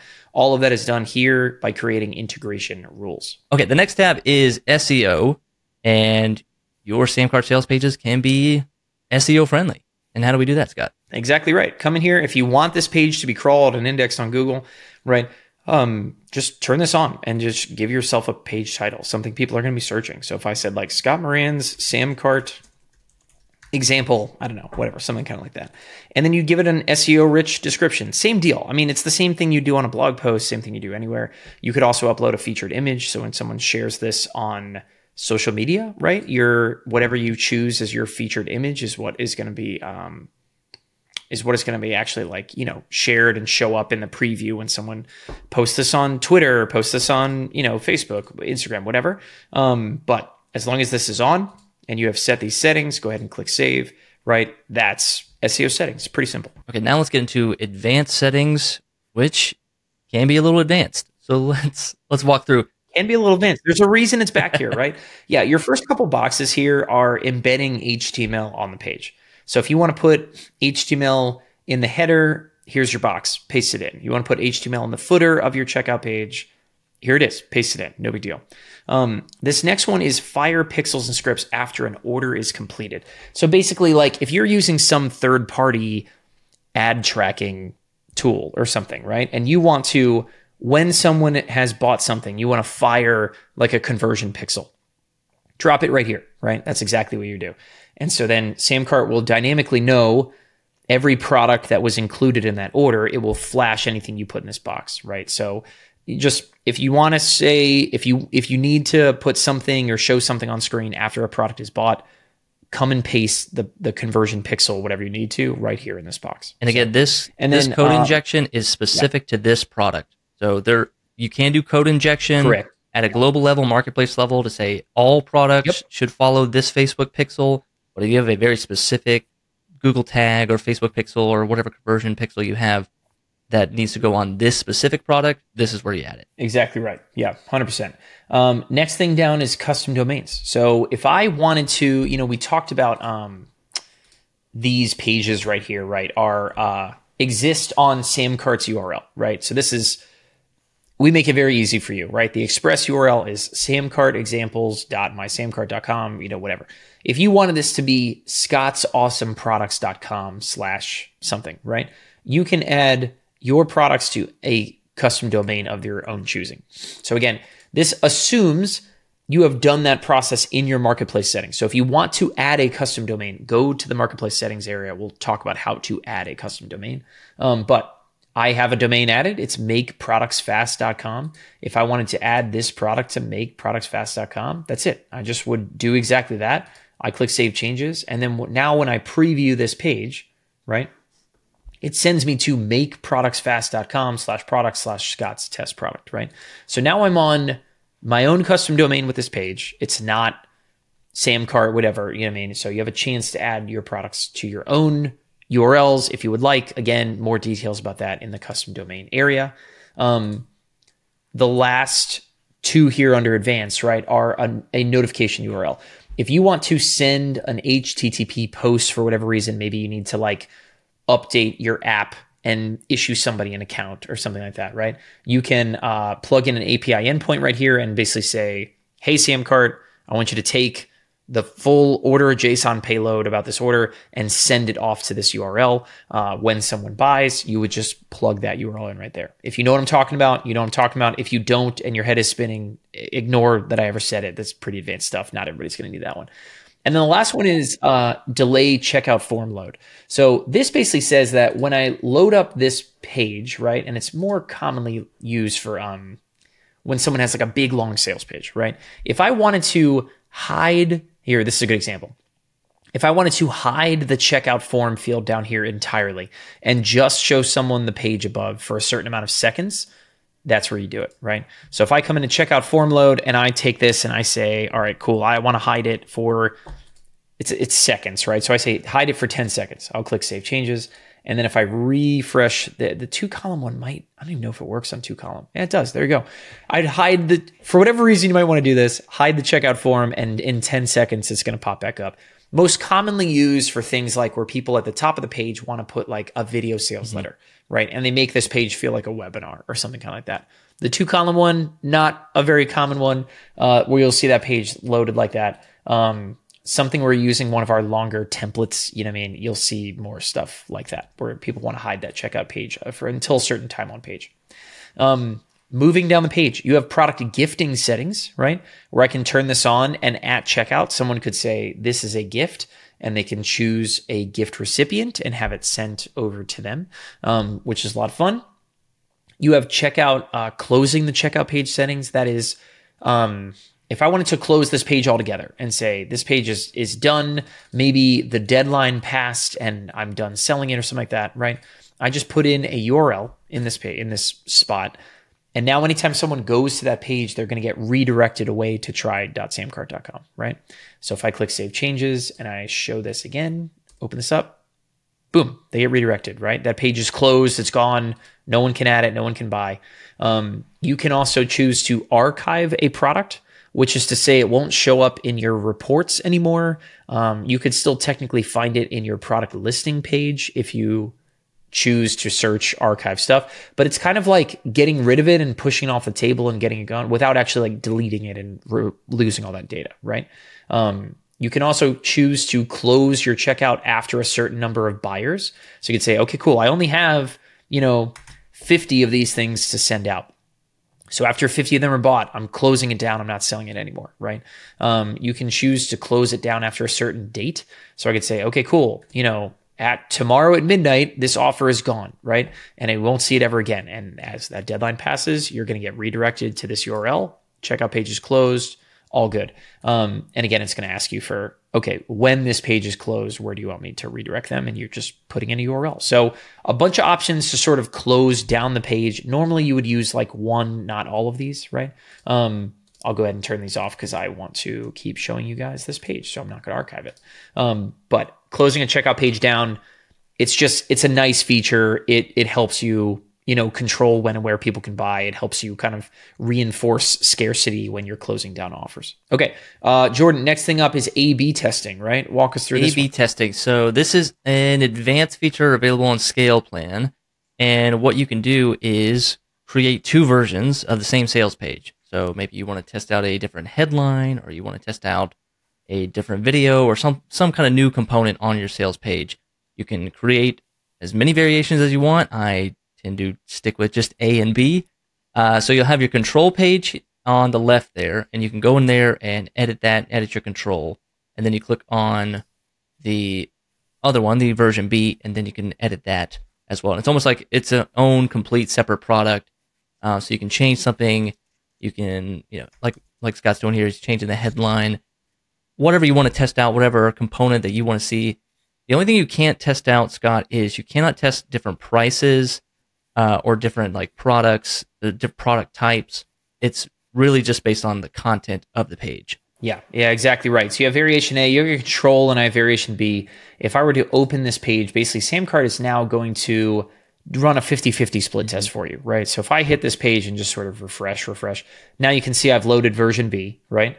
What's funny is the checkout delay is still on. I got to remove that setting. But if I keep refreshing the page, you will see SamCart kind of live split test between the two variations, right? And as we kind of, do that, if I refresh this page, right, go back to advanced and scroll down to the A/B testing area. Now you see I start to gather some data, right? So you start to have views and conversions. You'd have conversion rate, percentage, stuff like that. And then at any point you could say, all right, cool, I want to reset my stats, or I want to disable a bad variation. So let's just say variation B is not working. It's lagging way behind. I could say, cool, disable this variation, right? And at that point now we're down to one variation. It kind of looks like the split test is closed because we no longer have an active split test running. But that's how you do it, right? And you could reactivate dead variations. You could add more variations, right? The split testing thing is really, really cool. Again, something that is only available on SamCart Scale. I'm going to go ahead and remove that checkout form load.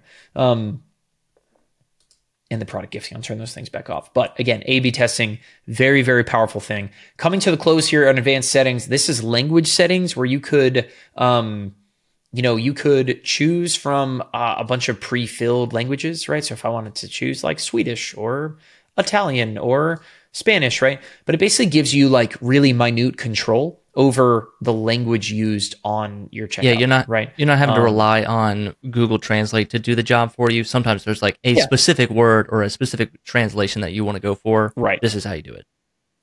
Yep. And you have all of this kind of minute control over, how what words might show up on your checkout page, right? And you can use these language translations to really have very minute control over those things. Looking down the bottom, taxes is a fun one, right? So I'm going to go ahead, actually, let me, I have to turn on billing or shipping address to turn on taxes. You need those things as like a reference. So I'm going to go back to checkout design. I'm going to open up the designer, and then I'm going to turn on, on the checkout form, I'm going to turn on billing address so we have those things on.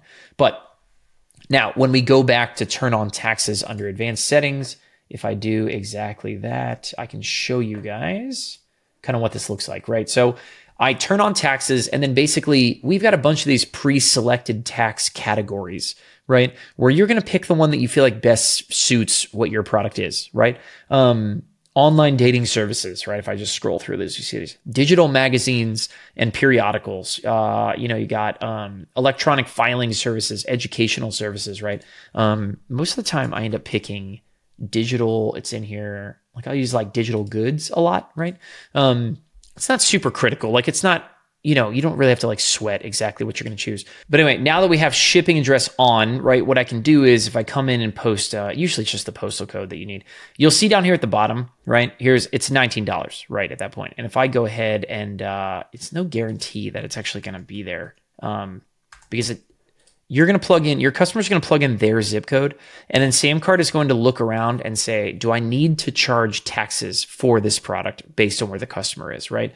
And if yes, it's going to add a taxes line item down there at the bottom. So I would need a zip code that's like definitely something for digital goods. That's a tough one. Maybe we've got screenshots of other things. We'll bring one in here to show you guys exactly what taxes look like.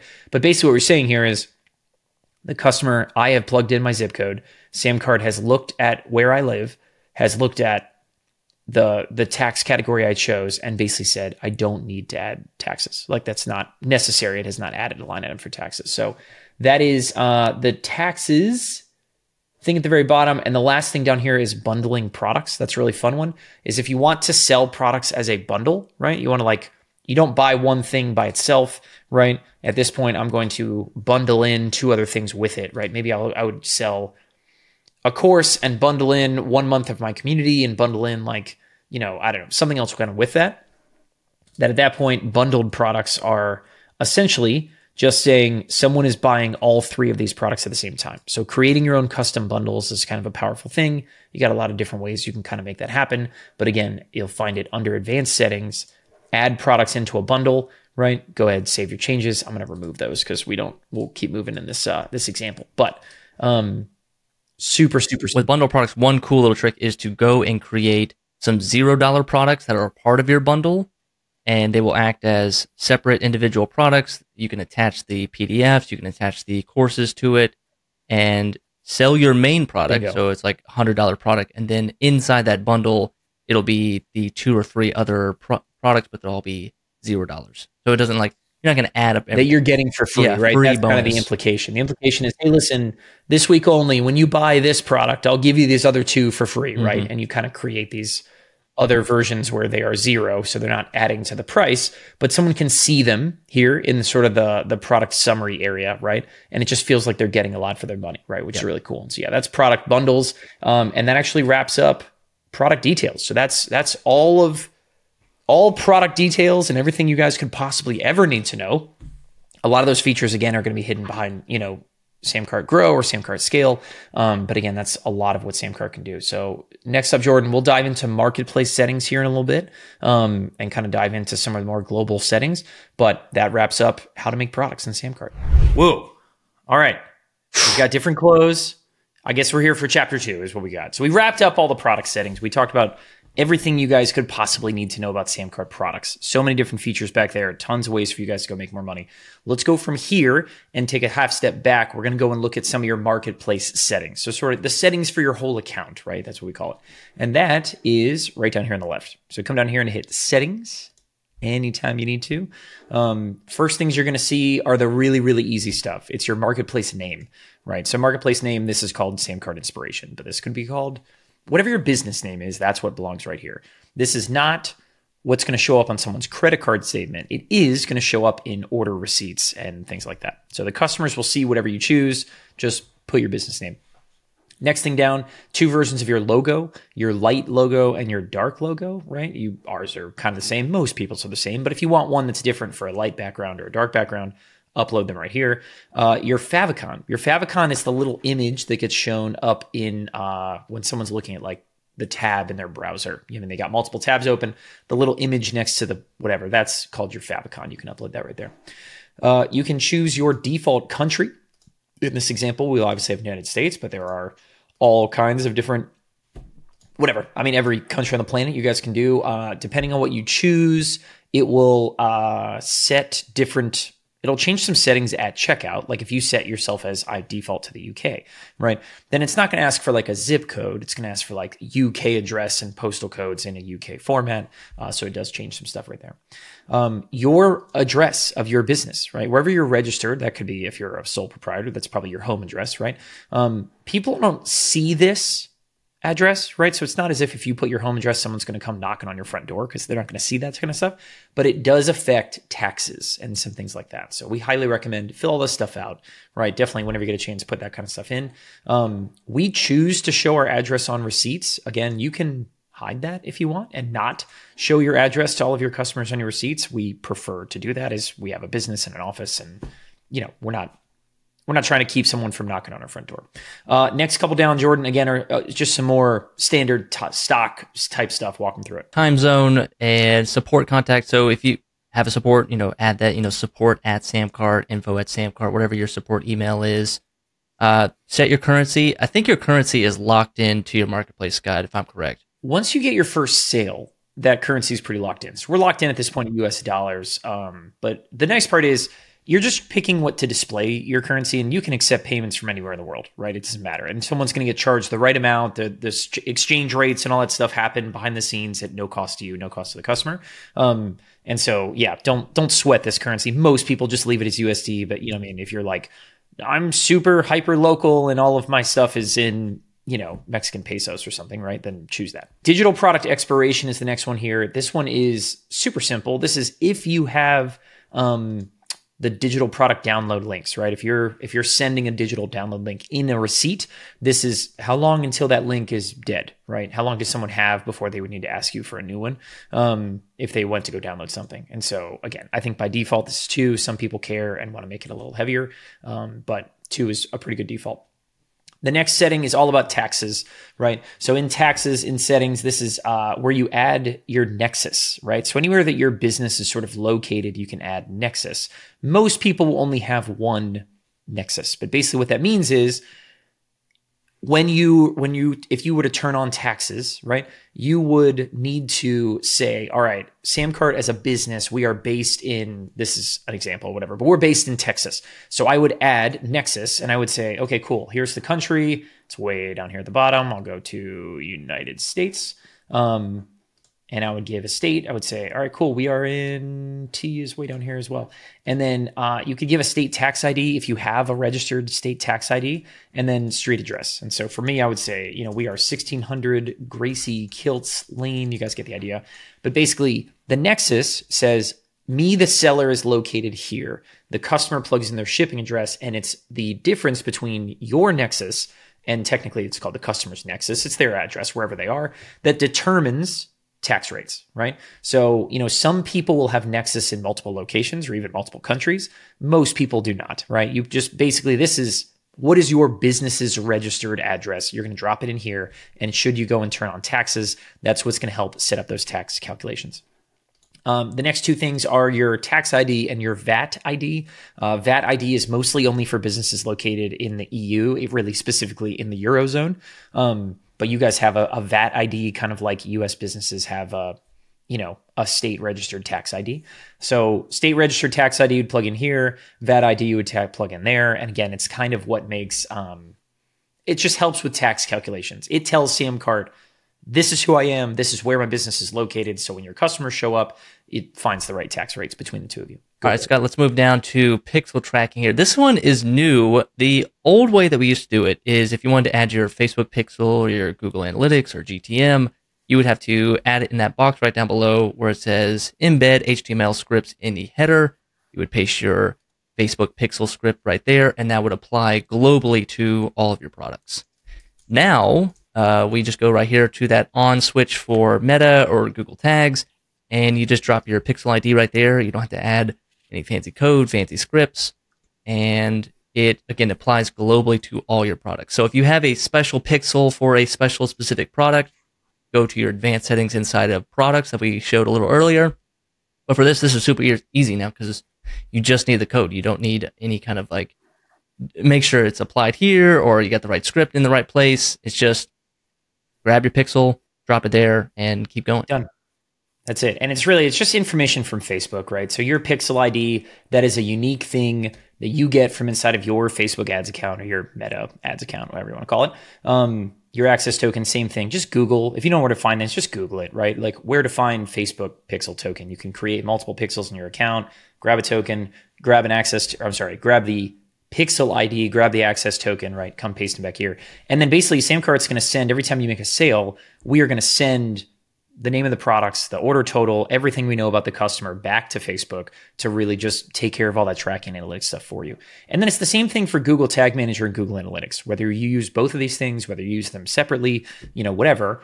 In Google Tag Manager, you need your container ID here, and then SamCart will send all the right data back to Google Tag Manager. We fill up the data layer and kind of just whatever. It's all this great amount of data.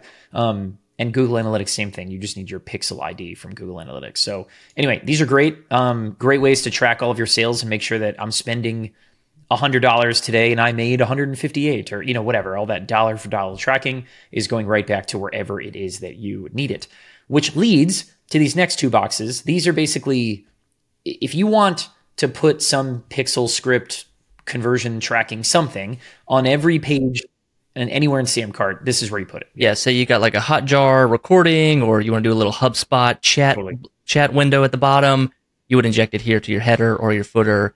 And then the switch down below is fire pixel before redirect.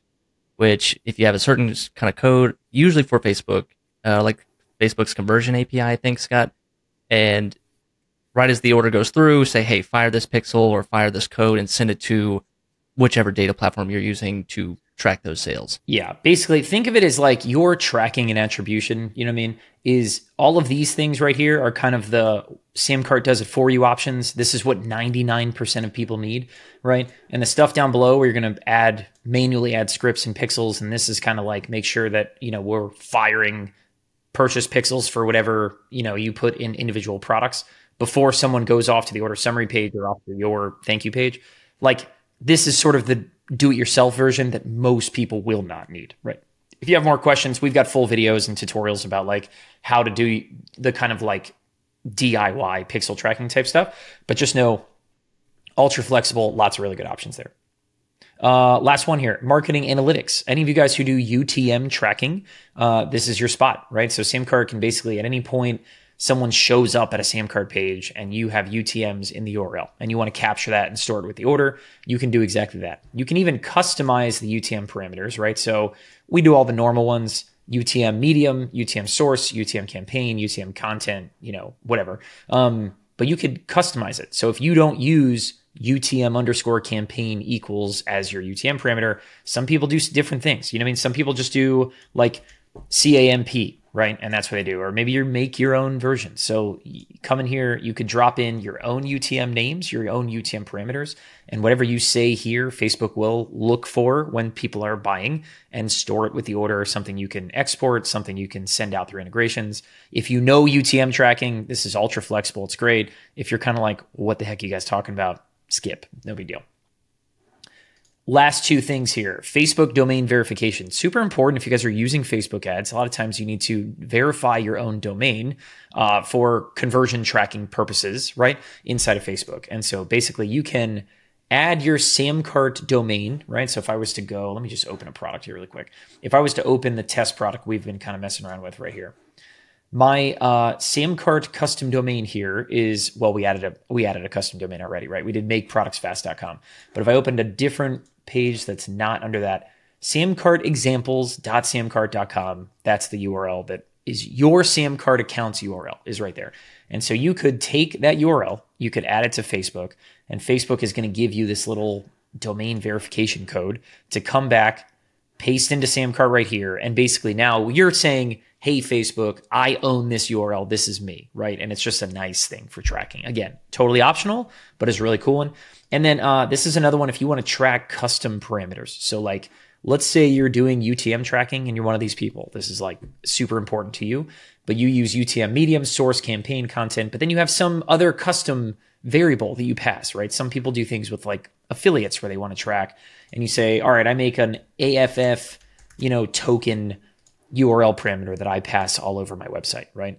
You can create your own custom URL parameters and basically, or SamCart rather, will, when someone hits a checkout page, if they have AF_token equals something, SamCart will store that something with the order and you can send it out and, basically use it as marketing analytics. It's really, really powerful. But that is the end of the general settings. The next thing over is Customer Hub. Jordan, what is Customer Hub? Let's go through Customer Hub. Customer Hub is your customer's view of their entire account, the products they've bought, their receipts, the payment method they have stored. And this is really helpful for you on the support side. Instead of your customers emailing you saying, hey, I need a refund or I need to update my credit card, you can just send them this link and say, hey, go to your Customer Hub, log in. You'll get a magic link that's connected to your whatever your customer's email is. And they can log in and manage their own account, basically. Exactly right. This is a chance for your customers to log into one place and see their whole order history, right? So they'll be able to see all their payment history. They could download past invoices. If you have digital downloads and things, they can download them again from here. If they have active subscriptions, they could actually manage those things. I don't have any active ones here, but they can manage them. You can give them a chance to cancel their subscriptions and kind of do self-service if you want. And then of course they've got contact information that you can put. Here's our support address. Here's our address. Here's, whatever, but it's basically a self-service place where your customers can log in and see their billing history and even make changes if you would like. So super awesome, saves people a ton of time. Very, very popular feature. And it's got some settings that you can customize down here. The first one is basically, do you want people to have a link to Customer Hub in their receipts? Some people don't want that. Some people don't want people to have this portal, or this portal rather, where they can log in and see this stuff. For whatever reason, if that's you and you don't want it, right? Click turn off. And so you just say, okay, Customer Hub's off, no big deal. The next one is a big one. This is subscription self-cancellation. If you want someone to be able to log into Customer Hub, see their subscriptions, and if I had a subscription, I could show you guys. But there would be a cancel button over here, right? Someone can literally come in, cancel their own subscription without needing to go through a support team. Like if we've just got a manpower issue, we're just not, I don't want to have all those support requests. I want customers to do it themselves. Then leave this on, right? And if not, then you can turn it off. No big deal. Next ones is your brand logo. We technically pulled that from your marketplace settings. So if you want to change that, you could go back to the last area we showed you with the logo, and then it's just your contact information. So nothing major, right? Do I want to show them my marketplace address? Do I want to show them my support email address? And then do I want to give them links to our social medias, right? So you can pop in your TikTok account or pop in Twitter or pop in whatever. And you can see over here on the contact us page, we've got links to, major social media accounts for SamCart stuff. But that's Customer Hub. It's a really nice one. I highly recommend having this on, is just a great area for customers to go back in and say, okay, cool, that's what I bought, and that's how the payment breaks down, or this is when my next subscription charge is coming up. But it's a really, really nice one there. Jordan, processors. Yes, this is probably the most important setting here. And this is usually step 2 when you first start a SamCart account. You'll see your dashboard and you'll have no activity, but it'll say like the next thing you need to do is connect your payment processor. So you're going to go here. It's going to be blank here at first. We won't have SamPay and PayPal active. But the first thing you're going to do once you're there is you're going to click Add New, and you see all the payment processors that we have available. The first step you should do is SamPay. That's going to give you access to all of our features, Buy Now, Pay Later, Stripe Link, all of our latest and greatest stuff that we have rolling out. And the sign up process is very straightforward. Add your name, your address, usually your social security number or your business EIN. Depends on whatever your business setup is, but add all that information, your tax information, connect your bank account, and then it takes you right back here and it says, hey, you now have SamPay activated and you can start selling. Ready to take payments. Ready to go. Yeah. Start selling stuff. Yeah, SamPay is our partnership with Stripe. So we're in kind of rarefied air with Stripe, specifically where we build a lot of really cool stuff on top of their technology, right? So if you have a Stripe account already, you can actually come in here and you would click Add New, you would click SamPay, and then sort of connect your Stripe account and be covered by all the kind of new stuff that we have. Very, very simple, easy to get set up and running. SamCart, again, takes 0% of your sales over and above what normal credit card processing. So everybody on the internet pays that 2.9% of every dollar you make to Stripe, or PayPal's higher than that now. It's like 3.5 or something. But SamCart doesn't take a dime above and beyond that, right? So you keep more of the money you make, and we give you a bunch of awesome technology. Here's what we recommend. We recommend connect to SamPay, connect to PayPal, right? Have those two things together. And the only other thing on this page is this toggle to enable digital wallets. So digital wallets is Apple Pay and Google Pay, and technically Microsoft payments, but that's very seldomly used. Turn this one on. This basically says, okay, cool, now you can have Apple Pay and Google Pay. We talked about that stuff a little bit ago, which is one of the biggest things that's powering SamCart stuff. That's why we convert so much higher and stuff, is one-click Apple Pay is really wild, right? Where customers are coming to your guys' pages, and with this button turned on, I would always want to make sure I have this on. Costs you absolutely nothing to have it on, right? Is someone can literally come to one of your pages, they can click, I don't even know if I have it available here. They can click, yeah, Apple Pay's not even on here. Anyway, well, now I might be anyway, it doesn't matter. Yeah, if you're on Safari, you would have Apple Pay. If you're on iPhone, you have Apple Pay. Yeah, bingo. Chrome, yeah. You're going to have Google Pay. For sure. Yeah, not going to show up here because I'm on Chrome. But someone could one click, buy with Apple Pay, confirm, and not have to type out anything else. It's absolutely wild. It's a really, really big deal for conversion stuff. But come in here, connect to SamPay, connect to PayPal, get it going. This orange bar, by the way, if you see that bar at the top of your marketplace, and you would see it everywhere, you'd see it on your dashboard, you'd see it anywhere. That means you have not yet connected to a payment processor, and you should go and connect to SamPay. That's it. So if you ever see this, You click on it, it'll take you here, go connect to SamPay, click on add new, do SamPay, all that good stuff. Yep. Next tab. The next tab, the integration engine. These are integrations for the entire account. So we can customize integrations inside our product. We talked about that, but these are setting up your kind of global integrations or just the integration rules in general. Yeah, and you guys can't see this drop down. I'm just going to read. I mean, we probably have 30 some integrations now at this point, but I'm just going to read through some of these things.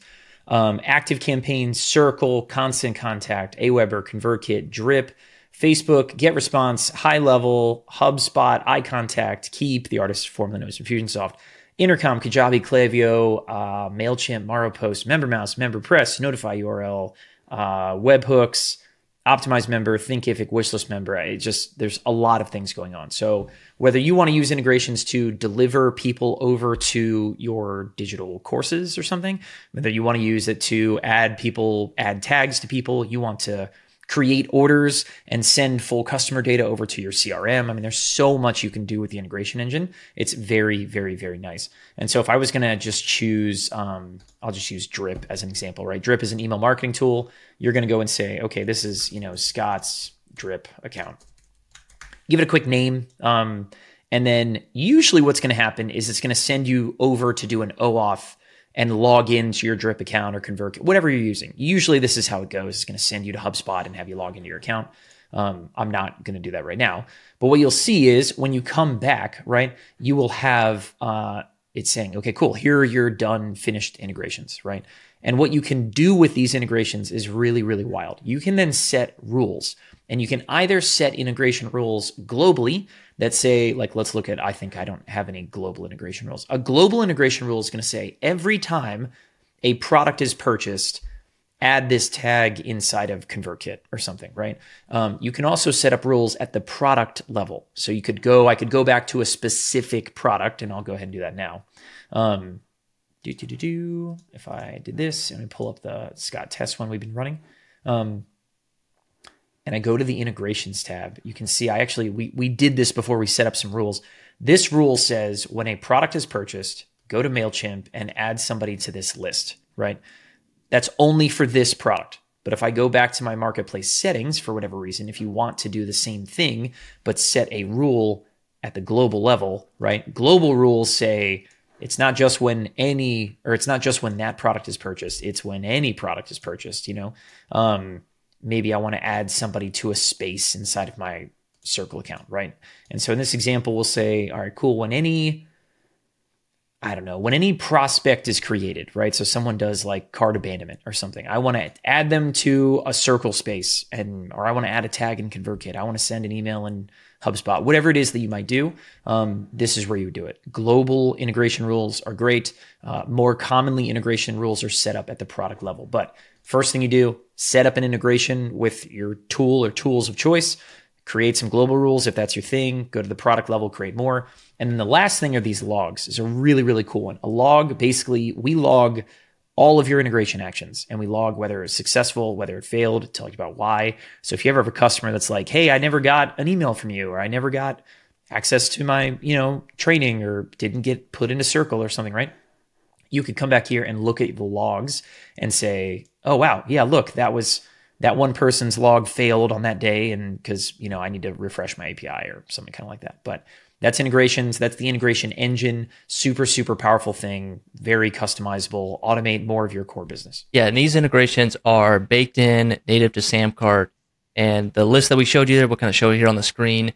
If you don't see your app there, you can click down below to Zapier, and we can connect to thousands of other apps. So correct. You could save yourself a little bit of money. Zapier integration. It's great. Yeah. All right, let's move on to emails. Emails is super easy. Basically, SamCart sends out a bunch of emails for different reasons, right? Receipts, subscription cancellations, subscription charge notifications. Yeah, you have a new affiliate, right? Whatever, all kinds of different things. And this is just where you manage all those settings, So the first one here is your email footer. And so I can click edit, and basically this would be, most people are going to put, your website and your, business address, Gracie Kilts Lane in Austin, Texas, whatever. But whatever you want to put at the bottom of every single email your account sends out, maybe you want to say like, contact us at support@samcart.com. Contact us. You can put a coupon code down below there, a webinar that you're always running, some kind of evergreen content, because it's going to go in every single email. Yeah, maybe you want to say like, hey, sign up for a one-on-one session with me and put a link in here or whatever, right? But whatever you put will be put in the footer of every email your marketplace sends out. So the first setting up here is enable subscription charge receipts. Basically, all this is every time you have a subscription charge successfully, if this is on, your customers are going to get a receipt. Hey, your subscription was billed correctly. Hey, your Netflix monthly charge went through and here's your receipt, right? If you don't want people to know, for whatever reason, turn this off. No big deal. This last one here is to remind people about subscription charges before they happen, right? So if I come and click this one on, basically I'm saying, all right, 7 days ahead of a subscription charge, I want you to email the customer and let them know. So this is most commonly used for people who have a lot of like annual subscriptions and they just want to give people some kind of a heads up. You know what I mean? Hey, 14 days. Yeah, it's a courtesy email is exactly right. So with this on, you then choose the number of days. You say, all right, for whatever reason, 1 day ahead of their subscription, I want to email them or let them know. I would say most people who have this on, it's probably about 7 days is about what's right. And then the last one is your reply to email. So SamCart sends the emails. You can't like change the DNS settings or something and send the emails, but you can set a reply to email. So, make this your support email, whatever that is, whatever that inbox is for you. For us, that's support@samcart.com. But it basically means anytime someone hits reply to an email receipt or an affiliate sale notification, any system email that your marketplace sends out, this is, if they hit reply, this is where it's going to go. And you can choose where and how to route those things. Love it. Jordan, down here, all the different emails and how you customize them. Yeah, so you can customize all of your emails. You can have a total, complete, tailored customer experience. We've got order receipt. That is just your standard, hey, here's how much you paid for it. Order receipt, very straightforward. You can go click the edit button. We've got short codes. We talked about that a little bit earlier. If you're not sure what the short codes are, click that little link down below that says click for short codes. You can do things like first name, the products they bought, first name, last name, email, phone number. You can totally customize it, and even the order receipt and order number at the top, say like you want to put that in the subject. But just, for sure. Add those we'll just walk through some of these really quick. Yeah. First name, last name, customer full name, email, phone number, the name of the product they bought, the thank you page URL. So you'd say, hey, click here to go there. The time of purchase, the date of purchase, all their shipping and billing stuff. And you can do so much stuff. And so as an example, if I wanted to use first name, right, I would just copy this little short code, and I actually already pasted that in there, right? But I could say, hey, first name, congrats on your order, today, like you're going to love it, yada, yada, yada.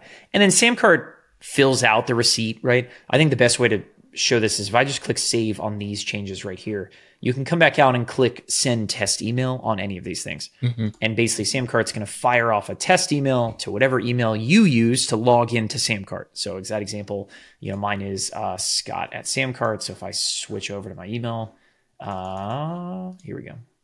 Here is the test email. So you can see, right? It's the receipt that I have. I should change the logo so it's getting a little stretched out there. But you see, here's the short bit that I pasted in, right? And then SamCart appends in all this other stuff. Like it'll automatically, everything else you see here, SamCart's automatically going to do. And you're basically, the part that you're editing is just sort of like the little body text there. And yeah, I think in that example, I should not have copy and pasted first name. I think the formatting gets a little weird. So if you just type in #first _ name, #, click save. Let's do that one more time. I'm sure you guys, what you're going to see is actually should be my first name. Yeah, and again, these are your global emails. So you can customize your emails based on specific products, but if you have not customized your emails inside your product, it's going to fall back to these global email settings. True. Yeah, some people want to have like product A that I sell needs to have like a customized experience. And you could go open up any product you've created and it'll have its own email settings that will override what you have here. Or you could just have all your receipts have the same kind of subject line and whatever, all that kind of stuff. Next step over, users. Jordan, users. Users are, think of it like your teammates. So you have you, the user, you're the admin, but say you want to add, some other people to your marketplace. Hey, you need your your products person, you need your designer in there, you need your support people in there. You just go and say, hey, add a new user, and you add their name, add their email, and then select their role, and they get an email receipt saying, hey, Scott has invited you to his SamCart marketplace. Log in, create an account, and you're ready to go. So if I hit new user, here you go. You can see the user roles we have, right? Administrator, support, read-only, and contractor. So contractor is for people who are building things in your account, building products, setting up integrations. Read-only is exactly what it sounds like. They're only able to kind of go in and see. They can't refund things. They can't cancel subscriptions. They can't do any of that stuff. But they can like check out your reports and maybe download things. A lot of people use that for like their accountant. Yeah, my question is like, who can see like financial information, customer information? Who has that ability? Yeah, for sure. Administrators obviously have everything. Read-only people can see those numbers, but they can't change anything. Okay. Support people and contractors do not see your numbers. They just can go find a customer. They can refund things. They can help you out. Well, I should say support people can go and find orders and refund things and cancel subscriptions. Contractors can't do any of that. So contractors kind of have no idea how much money you make. They can't find your customers' email addresses. They can't any of that stuff, which is nice. Nice. Users, that's it. Custom fields. Custom fields are if you want to collect something at checkout that's sort of not normal, right? Not first name, last name, email, billing address, shipping address, right? If you want to collect something like t-shirt size, or you want to get people to like click a checkbox or something for some reason, you come back here and can create custom fields. I believe this is available on SamCart Grow and Up. But if I wanted to create a custom field, like let's do something like, I don't know, Jordan, let's do t-shirt size. Let's do it. Yeah, t-shirt size is easy, right? So we'll do t-shirt size, just give it a name. What's the label? What it's actually going to say at, at checkout? Maybe you just want to say like shirt size is what your customers want to say. And then you choose what kind of custom field it is. You can have a blank text field, which is just a box. Someone types something in. You can have a checkbox, which is to say like, like they're literally just a checkbox, or you can have a drop-down list. And so I'll just walk through these one more time. A text field, you can require someone has to fill it out. You can show this in their email receipts or leave those things unchecked to not do those things. A checkbox, you can, again, require that the customer has to click the checkbox before submitting an order. You can display the box as already checked when they show up, so they have to uncheck it if you like it. And it's, again, show this in receipts or don't show this in receipts. Checkboxes are like, a lot of people use checkboxes for like opting in for SMS or something kind of like that, right? That's the one very common way you see checkboxes. And then the drop-down list is exactly what it sounds like. This is what we would use for shirt size, right? So Jordan, we would say what? Small, medium, large, XL. Double XL. Whatever. Yeah, why not? Keep it going. Keep it going, triple, quadruple. And then, yeah, you basically can say, all right, I'm not going to require people put this in here. And I won't show this in receipts, or maybe I will, right? So then I'm going to go ahead and just click save. And now I have a new custom field. And so at any point, you could go to a product, right? And I'll go ahead. Do I have the product open? The product settings? I don't. Let me go back here. Oh, you're still in my marketplace. At any point, you could go and find a product and just add it. Oh, I'm in your account. That's right. Okay, so, I just did that in your account, so let's do it. Oh, good. SamCart examples. So if we open up this product and then I hit the design tab, what you're going to see is I can come in here, click on settings, click on checkout form, right? And this is where I can decide, am I going to collect billing address, phone number, zip code, all the kind of normal stuff. And then you have custom fields right here. So I would say, cool, let's add t-shirt size, and you'll see it's added as a dropdown. Same thing would be available regardless of what experience you deployed this checkout as. But that's how you create custom fields and then add them to your actual checkouts so customers have to use them. But back to marketplace settings, we've got one more setting. Jordan, custom domains. Custom domains. So if you want a custom domain to, makeproductsfast.com to go to a specific product, then this is where you add it. So you would go and click add new custom domain, assuming you already have bought your custom domain, whether it's on Google Domains or Namecheap or GoDaddy, wherever you buy that. You add it here. You select the specific product that you want to attach this custom domain to. and then you say save. You add your favicon, the little icon that shows up in the tabs, and oh yeah, there we go. There's a favicon. Then you hit save. Done. And so there's some other settings here where wherever your website is hosted, right? And that's likely where you bought it from. If you bought it from Amazon, you bought it from Namecheap, or whatever. There's some other settings that you need to go change. You need to change some DNS settings to basically like route when people type in. The great example is we have we did this before, is makeproductfast.com. Makeproductsfast.com. I had to go to the DNS settings and change some stuff. We've got a full walkthrough in our help articles, which if you guys ever need them, by the way, good shout out to help.samcart.com. Come in here. You could find the custom domain article, and we basically just walk you through again. We've got a full video walkthrough on just custom domains too, but change some stuff in your DNS settings, wherever your website is hosted. It's likely where you bought it from. And then you come back and do exactly what we just showed you, right? So this basically now says, when someone goes to makeproductsfast.com, what product do I want to show them right in that moment? And then every other product you have inside of your account, right? Again, if I go back, let's do this really quick. So I'll go back to SamCart examples. SamCart examples, we have added makeproductsfast.com. So I have said that the French learning product I have is what I want to show up when people just go to makeproductsfast.com.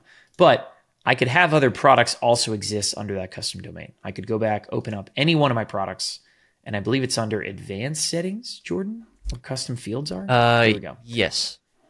Exactly right. So I already added this product also to makeproductsfast.com. So the URL you see under product details, here it is, makeproductsfast.com/ScottsAwesomeMastermind, right? And so I've got makeproductsfast.com has one product. I've got makeproductsfast.com/products, whatever. The URL I chose has a different product, right? And you get a chance to kind of control these, but starts by going to your marketplace settings and adding a custom domain. And then you can go to a product and say, cool, this product should exist under this custom domain. Last thing we should say is you can add as many custom domains as you want. I mean, we have people where they have every product they have has its own custom domain. And you guys are free to do that. You can absolutely make that happen. It's a nice touch. But all of that wraps up marketplace settings. So that's just a lot of stuff that you set up, for that touches your whole account. Perfect. What is the next section, Scott? I see we did products, we did settings. Now let's go to offers tab. Let's check it out. Go to offers. Yeah, we're going to go to offers. So offers has 3 areas: upsells, funnels, and coupons. I'm going to start with coupons. Easy. For the most common one, it's available in every account, right? We have what we call dynamic coupons. Basically, right here, you're going to see a nice table with all of your coupons visible. And so you can see like, okay, cool. Here's a coupon is SC tutorial, right? So when someone goes to the coupon area and plugs in SC tutorial, it's going to take off 15%. I don't have a description that tells me kind of what it is.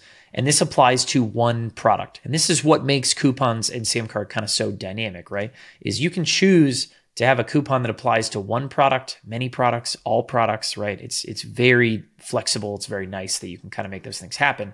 If I wanted to add more products, I'd come in here and just start typing and searching for some stuff and say, okay, cool. Every product with Scott in the title. I want this coupon code to apply to all of these things. And all of a sudden I've got this list of products, right? That now this coupon applies to 4 different products. I can see if it's recurring or not, meaning does the coupon apply to one charge or every charge in a subscription or a payment plan? And then I can see if this is active. Okay, so you can set expiration dates or not. To create a new product, or a new coupon rather, right? You can click create new coupon right here. You can also create coupons when you're editing an individual product. So you can it's flexible. You don't have to come back here to do it. But again, enter the coupon code, right? Something like save 2024, right? Is it a % off or is it a flat rate off? Okay, we already have one. So how about 2025 is what we'll do. Is it a % off or a flat rate? Does it apply to all products or specific products? And then you just start search selecting. We kind of already talked about this one too, right? But you just start search selecting and saying, all right, cool, this coupon applies to all of these products. I'll keep it easy and say this one applies to everybody. You can give it a description just for you. Customer never sees the description. It's just sort of for you to have on your own eyes. Do I want to schedule a duration, meaning have it start and end at a specific time, which is great for like big launches and promotions, right? I've got some big product launch I'm doing.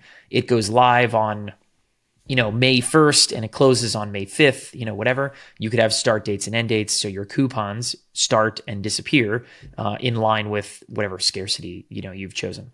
And the last one is to allow recurring discounts. So again, with this on this, percentage that is, 10% off would apply to the first charge and every charge forever, right? It'd basically be, I'm giving you 10% off your subscription for life if this is on. And if not, if you just want to have like, hey, it's 90% off your first month, right? Then you would do something like this, right? Set 90%, say it's not a recurring discount, and that's it. Create the coupon, and you are off to the races. A one-click upsell is a crazy, crazy powerful piece of technology. Basically, you can come in and create these very simple pages like the one I'm about to show you right here, right? So here's a very simple page that Jordan has created. It's basically, for a mastermind, right? To come and join. So someone comes and buys something from Jordan, right? Where we'll pretend this is obviously not Jordan, but imagine someone comes and buys this product right here. They put their credit card or PayPal account on file, whatever. They maybe add one or two other things to their order, and then they click buy now, right? What you can do with SamCart is you can show people additional offers where they can buy using one click of the mouse, right? So no re-entering their name, email address, anything, no payment information, anything. It's all saved, it's tokenized, it's secure, right? And someone can say, hey, would you also like to grab one more thing, right? Hey, a bunch of my students who buy this, love, these kind of, Discord membership thing that we do, whatever, stuff like that.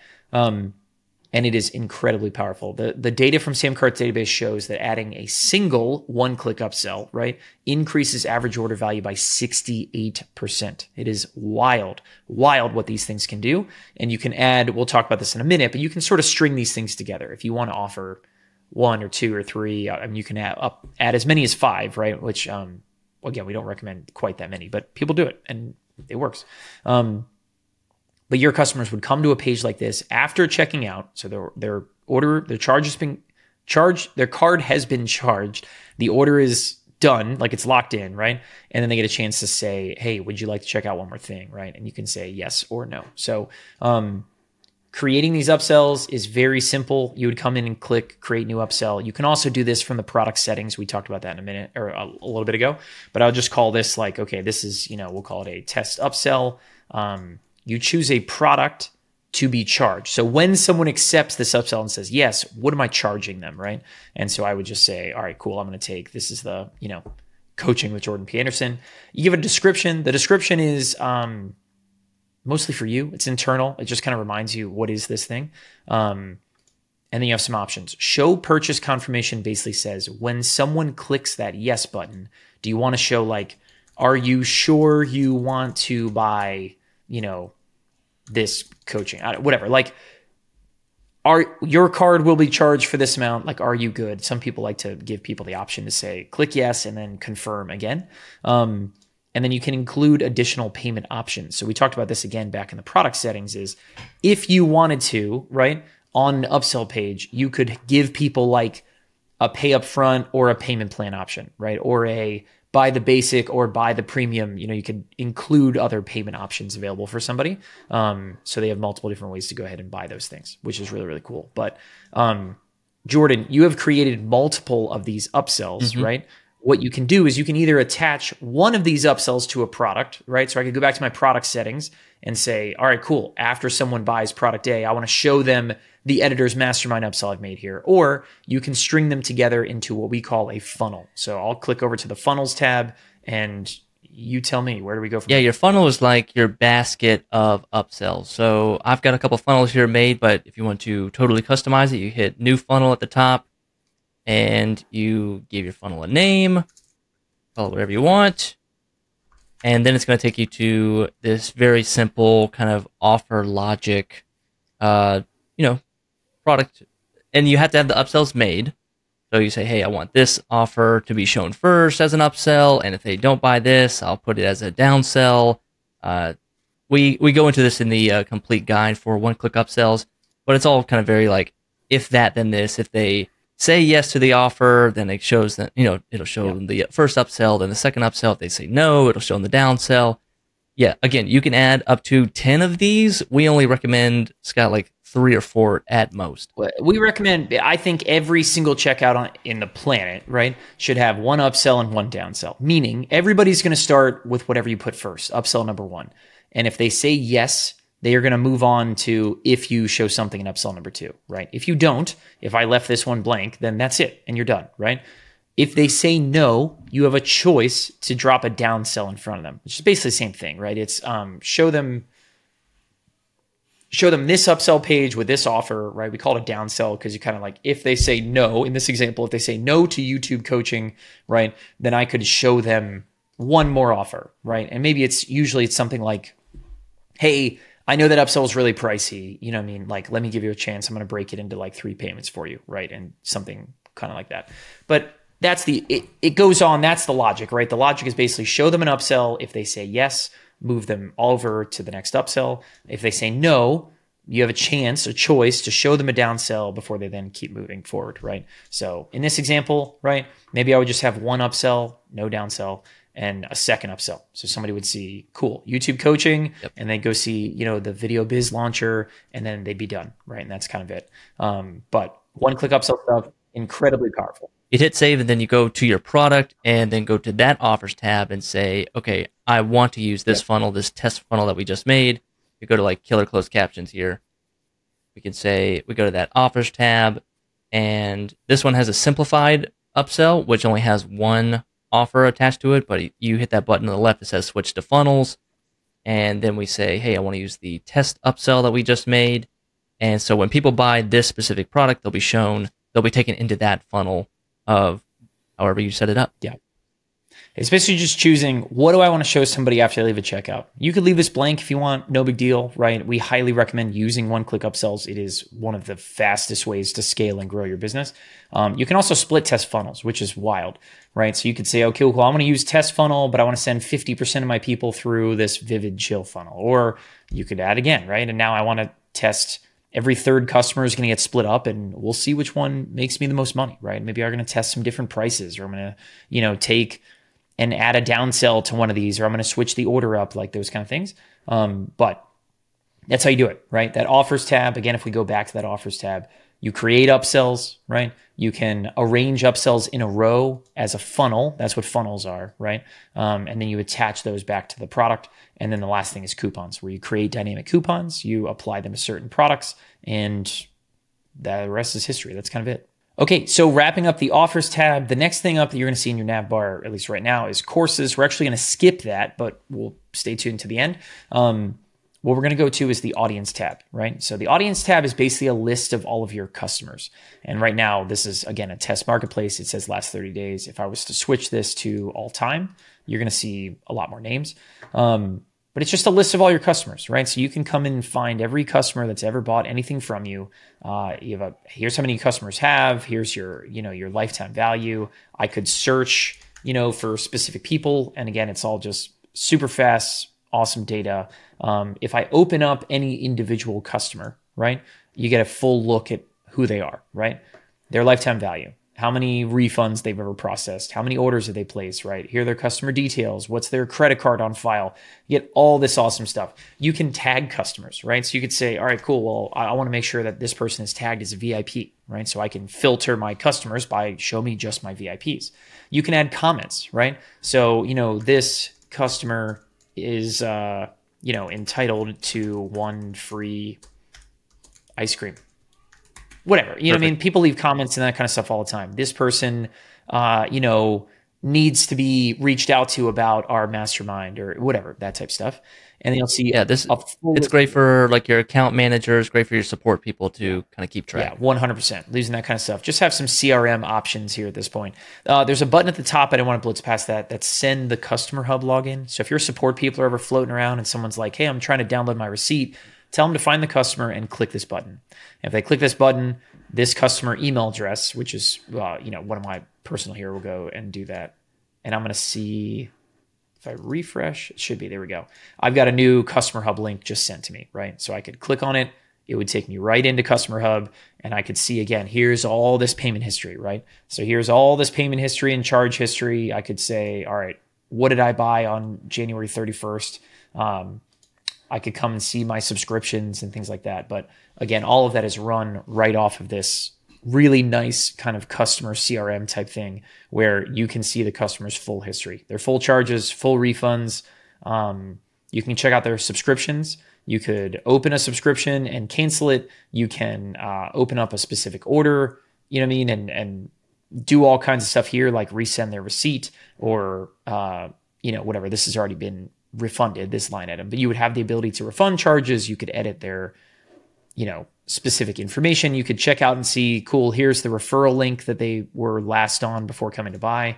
Here were their UTM parameters. It just stores all the data you could ever need is stored in these orders. Yeah, super helpful. You're able to see like, hey, did this person come from ads? This person come from an email? It's super helpful on the marketing side. Yeah, absolutely. And all of that starts in the audience tab. So the audience tab is, again, just a big old look at every single order that's ever come in, every single customer, right? I could take this and sort by lifetime value, right? So if I wanted to say, all right, show me who are my highest value people, right, that I've ever enclosed. And again, test data. A lot of this is just me, but you guys get you get the sense of what the audience tab is for, right? Really, really powerful stuff there. Let's jump over. Last thing you can do is all of our reports, you can filter. You can do things like, okay, cool. Show me people where their full name contains, Marin at that point, right? You can change the columns. So there's a bunch of columns that are usually hidden, different reports. You can add in things like show me their name, show me their email address, whatever. And then of course you can one-click export these things as well. So pretty much any report, they're all going to operate the same way, but you could export from a specific date range. You could export from all time. You could say, I'm just going to show me the last 30 days, name the report, and then what email address are you going to send the report to, right? The last tab here is you can actually schedule these kind of reports. So if you're someone where like every day I want to take that day's orders and I want to ship it off to my fulfillment center, right? You go to the orders tab, you would set up a scheduled report that says, hey, I want to do this every day. I want to take, daily orders, whatever, and email that to some email address, right? And so SamCart can give you a one-time export or scheduled exports on pretty much every report inside of our tool. That's the audience tab. Jordan, walk them through this sales tab, right? It starts on orders is kind of the first thing you end up seeing here, but again, similar to audience, but different. What do we? Yeah, audiences, think of that like kind of like your CRM. That's where your customers are. Sales is where you're going to see your product sales, the orders that are coming through, your subscriptions that are active. You're able to kind of interchange. You click on an order and that takes you to a customer. So there's like this nice little interplay here. But yeah, the first thing you're going to see is in your, where do you want to start? We're at the orders now. You have orders. You can click on specific orders. And let's go through. Scott, show me how to do this feature we're always talking about is add to order. You can manage an order here. You can do refunds. You can add an order comment here. We can do a ton of stuff, all based on specific orders that have come through. For sure, yeah. So here's a live order that we did, right? I'll go ahead and use this one. This is from Stefan, came in and did this, a guy from our team. But yeah, basically, you have the customer's credit card on file, which is a really powerful thing. So if you're ever on the phone with somebody or you're in email or whatever, anybody whose card you have on file, you can come and open up an order and you can click this add to order button, right? And this add to order button is going to say, here's the list of every product I've ever made, right? And I want to charge the customer using their card on file for something new, right? So if I came in and said, all right, cool, we're going to take Scott's awesome course bonus, right? We're also going to say Scott, some other two strike hitting, whatever, just other products that we've made. Maybe I'm on the phone with somebody, right? And their engagement with me is up and we say, hey, look, would you like to fire up another 3 months of coaching or another, round of website design services, whatever. And I say, and I can use the card on file. All I need is a yes. And they say, yeah, that sounds great. You come into SamCart, open this up, right? Click add to order, and you can do exactly this. You can charge their card on file. You could then give them a coupon code, right? So let's see if I save 2025 is going to work. It was only applied to certain. Okay, yeah, I only applied to certain prices. But if I had something that was like, I think I had save 20 that applied to all products. I'm doing this again. One more. We'll try one more. if you have a coupon that applies to the products in question, right, you can even apply a discount. So you can say, hey, listen, today only, I'll give you 15% off, and all I need is use just to say yes, right? And that add to order button is incredibly, incredibly powerful. Anybody selling like high ticket stuff, like event tickets or coaching or one-on-one services done for you type stuff, whatever, selling like that, right? Where all you say is, hey, by the way, just say yes and I'll take care of the rest, the add to order button is a massive advantage. And that is just, again, come to any order, open up any order, click add to order button, right? And that's how you're going to use someone's card on file. All right, let's zoom out a little bit. So in the orders tab, under orders, we can filter again. We can see all of our orders. We can see this week's orders. And at the bottom right there, we can do export CSV file. And you can email that now. You can schedule it just to say like, hey, show me all the orders that came through for this specific period of time. Yep, 100%. So the orders tab is really nice. Next over is the charges tab, which is kind of like orders. It's just a complete running list of charges, right? So orders are like new orders somebody placed, but in any given day, you could have a ton of charges that come in from subscriptions that isn't a new order, right? And so some people just like to see this data cut up this way, right? But I could come and say, all right, cool. This is, and you can filter, right? Here's a bunch of charges. Here's a subscription charge that came in versus one time. Was it refunded? Was it not? And just, again, export all that stuff. You have a complete list of failed charges, right? So if you, if you have somebody who's on a subscription and their payment declines, you're going to see it right here. If you have someone who tried to buy something, but again, their card was declined for some reason, you're going to have this list of failed charges. You can run integration actions off of this stuff as well, by the way. So when you have a failed charge, right, email them out of ConvertKit, right, or send them an SMS inside of some tool. But you can run integration actions and set these up so that happens. That communication is happening automatically. And the last table down here is a next expected charge for subscription. Basically just says, for all of your subscriptions, what's the next charge that's going to happen, right? You can see I created a bunch of these ones, last year sometime in August, and we've got subscriptions that are coming up. One's in a couple of days, one's at the beginning of next month. But again, export this. It's just a way for you to kind of in one place see what am I expected to collect, right? We've got a lot of good data coming out about that stuff too. Last tab, Jordan, refunds. Yeah, refunds, pretty simple. You just see how many refunds you have. You can see your chart here at the top. You can say, hey, show me this month's refunds, all-time refunds, this year's refunds. You can say, show me the total, and then I'll just show you the dollar amount, or say, show me the count. Show me how many specific orders came through that were refunded. Maybe you want that specific data. And then down below, you can see all the products that were specifically refunded. And you can say who refunded them, customer name, what date did they refund, order number. So if you want to go in there and say, okay, let's figure out why these are refunding or who specifically refunded, you have that data there. Exactly right. All that stuff, really, really great. My favorite report is up here. It's called the product sales report, right? This basically just starts getting into more granular data about where your sales are coming from, right? So the chart up here, again, if I just widen this out some and go like this year, you'll see, these kind of spikes on this graph is, where am I getting, again, mostly test sales at this point. Was it one-time revenue? Was it recurring revenue? Again, people with more data, these charts get a lot more exciting. But you can see here's, basically one charge every month is I have like one active subscription in here. But this toggle right here is show me my sales by product or show me my sales by day. I'll start with by product. So the by product report is very important. If I go and just say like this year, you can sort and say, okay, cool. Which one of my products are getting the most views? Which one of my products are getting the most orders, right? What's the conversion rate? Where are those orders coming from? Are they credit card orders? Are they PayPal orders? Are they alternative payment methods? Which is to say, are they coming from stored credit cards? Are they coming from Apple Pay? Are they coming from Affirm or Klarna or, whatever? You get a sense of, okay, all these alternative payment methods, how much are they working for me? And then you also see, is it one-time revenue? Is it recurring revenue? And how much have I made total, right? And all this stuff is filterable, but it just gives you a sense of, okay, cool. Where are my sales coming from, right? What products or subscriptions or, whatever are generating the most money for me? Scott, I want to ask how conversion rates are calculated there in that third column. Conversion rates are calculated by total number of views. I'm sorry, it's total number of orders divided by total number of views.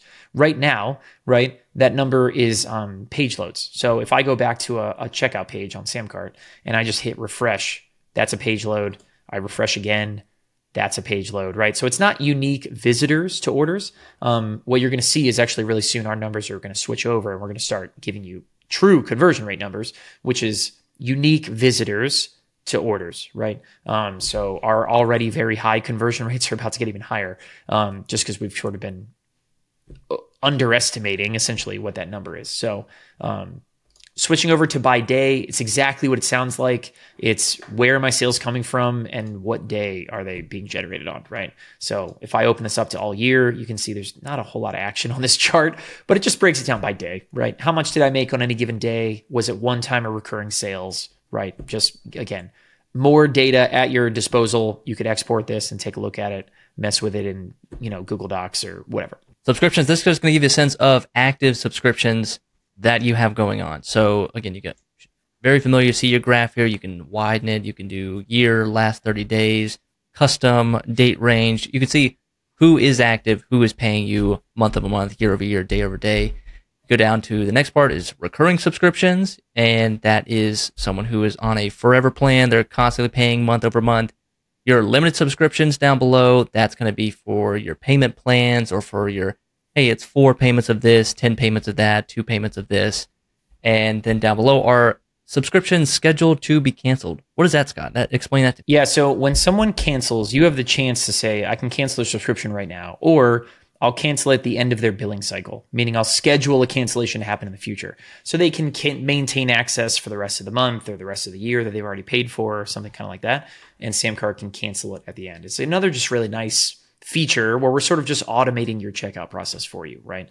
And anyway, when things are scheduled to be canceled, you would see them listed in this chart right here. Super simple, really, really nice thing. Again, just a great little touch there. The activity side, that's going to give you the names of the customers and the order numbers. And then you switch over here to the reports. That's going to give you a broader sense. That's going to give you total subscriptions, total revenue collected, all-time conversion rates, the kind of broader scope. For sure. Yeah, so active trials would tell you how many people are currently on a free trial or a paid trial. They're not an active, if you started a 7-day trial yesterday, right?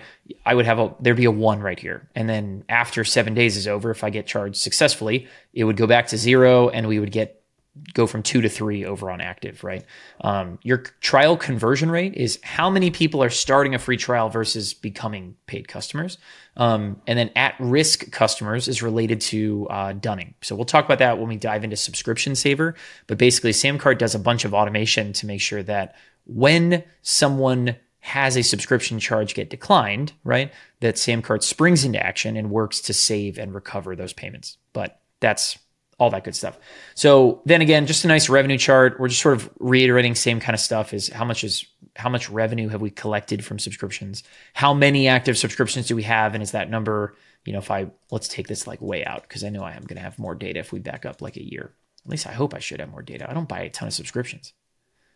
There we go. So yeah, you can see this is a good example. You could see your total number of active subscriptions growing over time.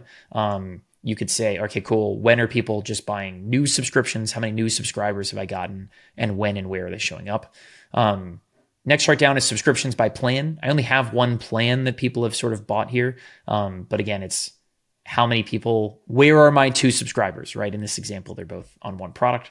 How many new trials am I getting? How many cancellations am I getting? What's my cancellation rate by plan, right? So you kind of just get a sense of how am I doing holistically? How am I doing at the product level, right? All the data you need, all of it right here. Again, you can export all this stuff as well.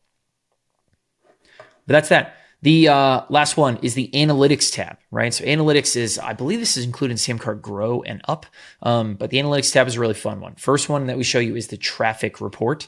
The traffic report, first chart here is your referring URL.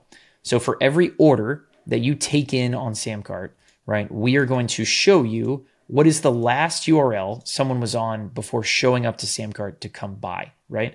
So in this example, we've got a lot of stuff on our website. You know what I mean? We've got a lot of like random pages on or whatever. But for you guys, what you might see is like, your link tree. You might see like Instagram posts. You might see certain blog posts on your site, whatever.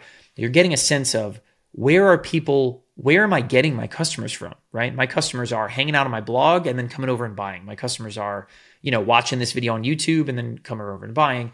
And SamCart stores all that data so that you guys can know, again, just exactly where your sales are coming from.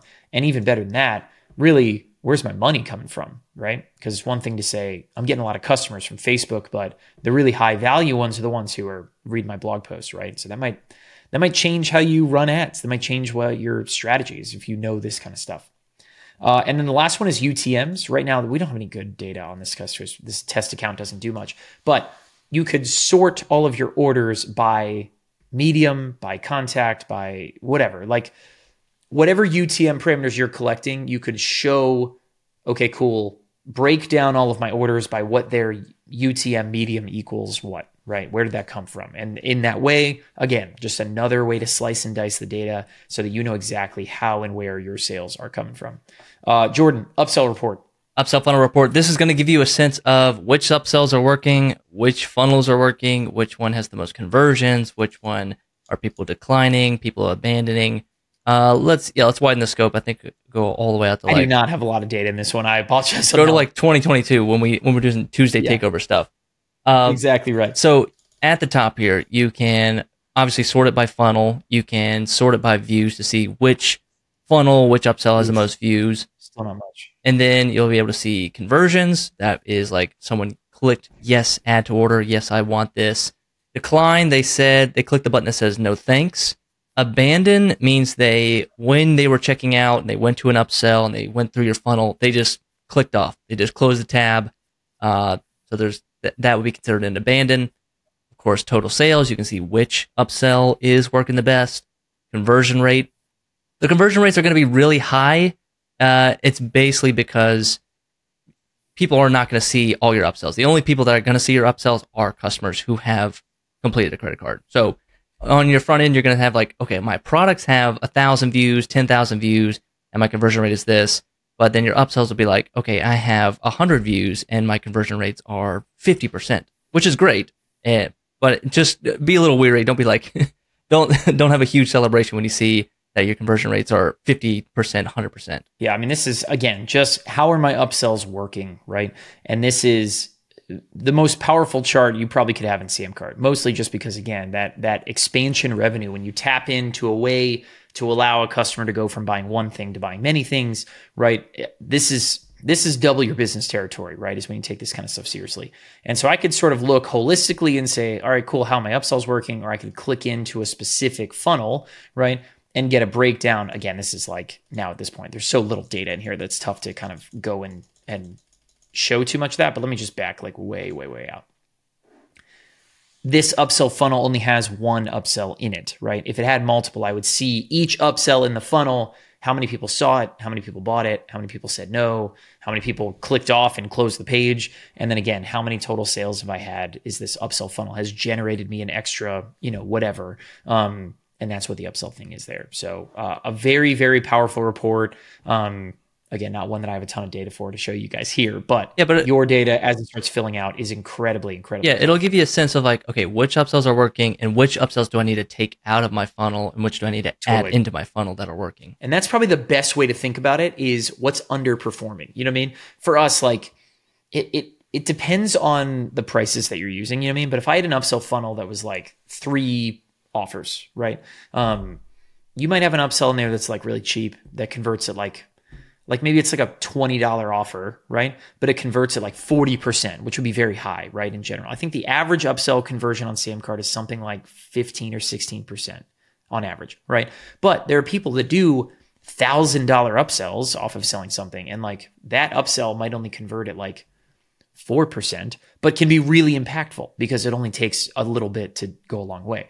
But if you had something that was like relatively cheap and it's converting at like 5 or under, you know what I mean? Like if you were to open this report and click on to a funnel and see something converting that low, then like take it out. Maybe you need to swap it out with something else, right? Or conversely, if you see something that's converting like an upsell, it's converting like super high, maybe you need to raise the price on it, right? Maybe you have a chance to make more by doing those kind of things. But anyway, that's the upsell report. Super powerful. Last one here is SamPay. SamPay is basically just going to give you a breakdown on What bank account am I connected to? How much has SamCart paid out, to me? What's my next payout look like? It's just basically a running list of how much SamCart is depositing into your bank account because of how much you've been selling. Yep, and you hit that orange button at the top, says configure payouts. That'll take you to Stripe, and then you have all kind of the Stripe settings. You can say, hey, I want to be paid out every 14 days, every 7 days, every single day. You have all the Stripe settings over there. Tools. Let's move on to tools. Tools, right. First one is cart abandonment. Super simple kind of idea here. Again, if I just kind of pull up from the last year, anytime someone starts buying something but doesn't finish, SamCart logs that person as a prospect is what we call them, right? So prospect is the name for it. You again can set up integration rules off of this. So prospect is created, add this tag in ConvertKit or whatever, right? But we also have this area where you can come and just see all this stuff. You can export all of this data. You can change some of the columns if you wanted to hide or remove some columns, things like that. You can do some filtering and say, okay, cool, I want to just do, hey, just for product name contains, Vovo is something we have in there on a bunch of products. You can do a whole lot of different stuff here, right? The real power is definitely in the cart abandonment world, right? Is scheduled exports where you're handing that off to like a sales team or somebody in your squad who's reaching out to these people directly, or using integration rules and send them over to your CRM, send them over to your email tool, right? Let people right there on the spot, add a tag, add them to a list, right? And get some email follow-up in their campaigns. But it's just nice to kind of see this data, check out who the customer is, what's their phone number, what have they told me, right? What product did they abandon, right? And that is the cart abandonment tab. So we'll do Affiliate Center last because that's probably the big behemoth. Jordan, let's talk about Subscription Saver. Subscription Saver, we talked about that earlier with the subscription report. This is if someone credit card fails, if their credit card expires, or they just stop paying for some reason, and SamCart is going to automatically hit those credit cards. It's going to do this kind of like magical sequence that we set up to do these kind of attempts to try to charge the credit card again, charge it again. And once that process starts, they're going to go into this Subscription Saver, and you're going to start to see who is delinquent, who is in recovery, and how much money have you saved from this magical report. Basically, yeah. I mean, that's spot on. So when a subscription charge declines, SamCart springs into action to try to save that customer. And so, yeah, this is a readout of who's in that process. And we try 4 total charge attempts over the course of about 16 days is usually what goes on. And it's a very specific kind of process in how it's laid out to maximize your guys' returns. But you get a sense of how it's going, right? How many people, 115 people in this example from Ali Abdul's account is 115 people were sent the first dunning email, right? 110 of them opened it, which is nonsense. And 38 of them recovered their payment right there on the spot, right? The second email that gets sent out saved 16 people, and then, diminishing returns from there, 9 and 9. But you get a sense of, in just about a year, right? We're talking that saved $62,000 for Ali and his team, which is freaking nuts. If you go to the reports tab, you can see some more, who's currently in recovery. That's the word for if you're in that 16-day period and you have not yet updated your card and are back to normal status. And then delinquency is what happens if you go through that whole process and never update your card, right? And we can't save you. Basically, we mark you as delinquent and cancel your subscription. That's kind of what happens there. And again, all of these things, all of these events, like a subscription charge decline, a subscription being saved, someone hitting delinquency, like you can run integration actions for all of these events. So go to your products, set up integration rules, right, to add tags and whatever, right, to get people back into these things. But SamCart is attempting the charge and also emailing the customer the entire time they're in this dunning period. They're inside of Subscription Saver. We are emailing the customer every single time we try the charge with a unique link where they can update their card right there on the spot, right? So this dashboard really shows all of this is happening, right? You don't need to do anything. SamCart's doing all of this for you. If you want to do some additional outreach, we always recommend it, right? Add a tag to these people, get their, send a text message, right? Go do some of these things. And then the last box here is settings. So basically, if you want to change the emails that SamCart is sending, just like you change your marketplace emails, you could come here and do the same thing, right? Edit the subject line, edit the body text, right? And basically, what's the first email they're going to get? What's the second email going to get? What's the third email they're going to get? Fourth email over the course of that 16-day period where Subscription Saver is working to save that subscription. All right, let's move on to Affiliate Center. There's a lot of settings here in Affiliate Center, but if you master affiliates and build your affiliate army, it can be super powerful for your account. On SamCart Scale, you unlock the Affiliate Center. And the Affiliate Center lets you recruit and create this army of people that can promote your stuff for you. And you only pay them when they make a sale for you. So it is a massive opportunity. And we have people where their Affiliate Center is bringing 6 figures a month because they have people recommending their stuff for them, right? But this is the dashboard. The dashboard is super simple. We have a full Affiliate Center walkthrough. We can link to more of those in the description down below. But basically, the short version is the first thing you're going to want to do is you've got this affiliate login page and this affiliate signup page, right? And so you would grab this affiliate signup page. I'll just open it in a new tab so you guys can see and start putting this like in the footer of your emails. Start putting this in on your website. Start emailing this out to people who are customers of yours, right? And say, hey, come join. I'd love to partner with you. And, you recommend me already. I'd love to pay you for that, whatever. And then back in the Affiliate Center, you'll see your affiliates in a table right here. You can choose to approve them or decline them. Like you don't have to accept kind of everyone. But then the next table is super important. The next table is the links table and the emails table. This is where you arm your affiliates with stuff to promote, right? So you would say, all right, cool. I want to create an affiliate link that sends people to samcart.com. So you would come in here, you would create a link and say, all right, this is, SamCart homepage, right? And where's the destination? The destination is https, samcart.com. You could have that URL on your custom domain. You could choose and say only certain affiliates get access to this link. I'll just create a link so it's all good. But you could send these URLs anywhere. You could send these URLs to webinar pages. You could send these URLs to social media posts. You could send them anywhere, and it's going to cookie whoever clicks on it. And it's whenever that person eventually then comes back and buys days or weeks or whatever later, right? The affiliate's going to get credit for it. And so the links are your tools to give to your affiliates to promote your stuff. And your links can point anywhere on the internet. It does not matter. The commission structure table is super important. This is where you decide how do your affiliates get paid, right? So when an affiliate sells the Clever Artist, I'm going to give them a flat fee or a percentage you choose, right? And this says 30% commission, right? This product right here is a 10% commission. Some of these products are set at 0% commission, right? You decide how much of the sale your affiliates get. You can set certain structures for certain people. So we have this thing called commission plans. This is your default commission plan. You could switch over to VIP and say, okay, cool.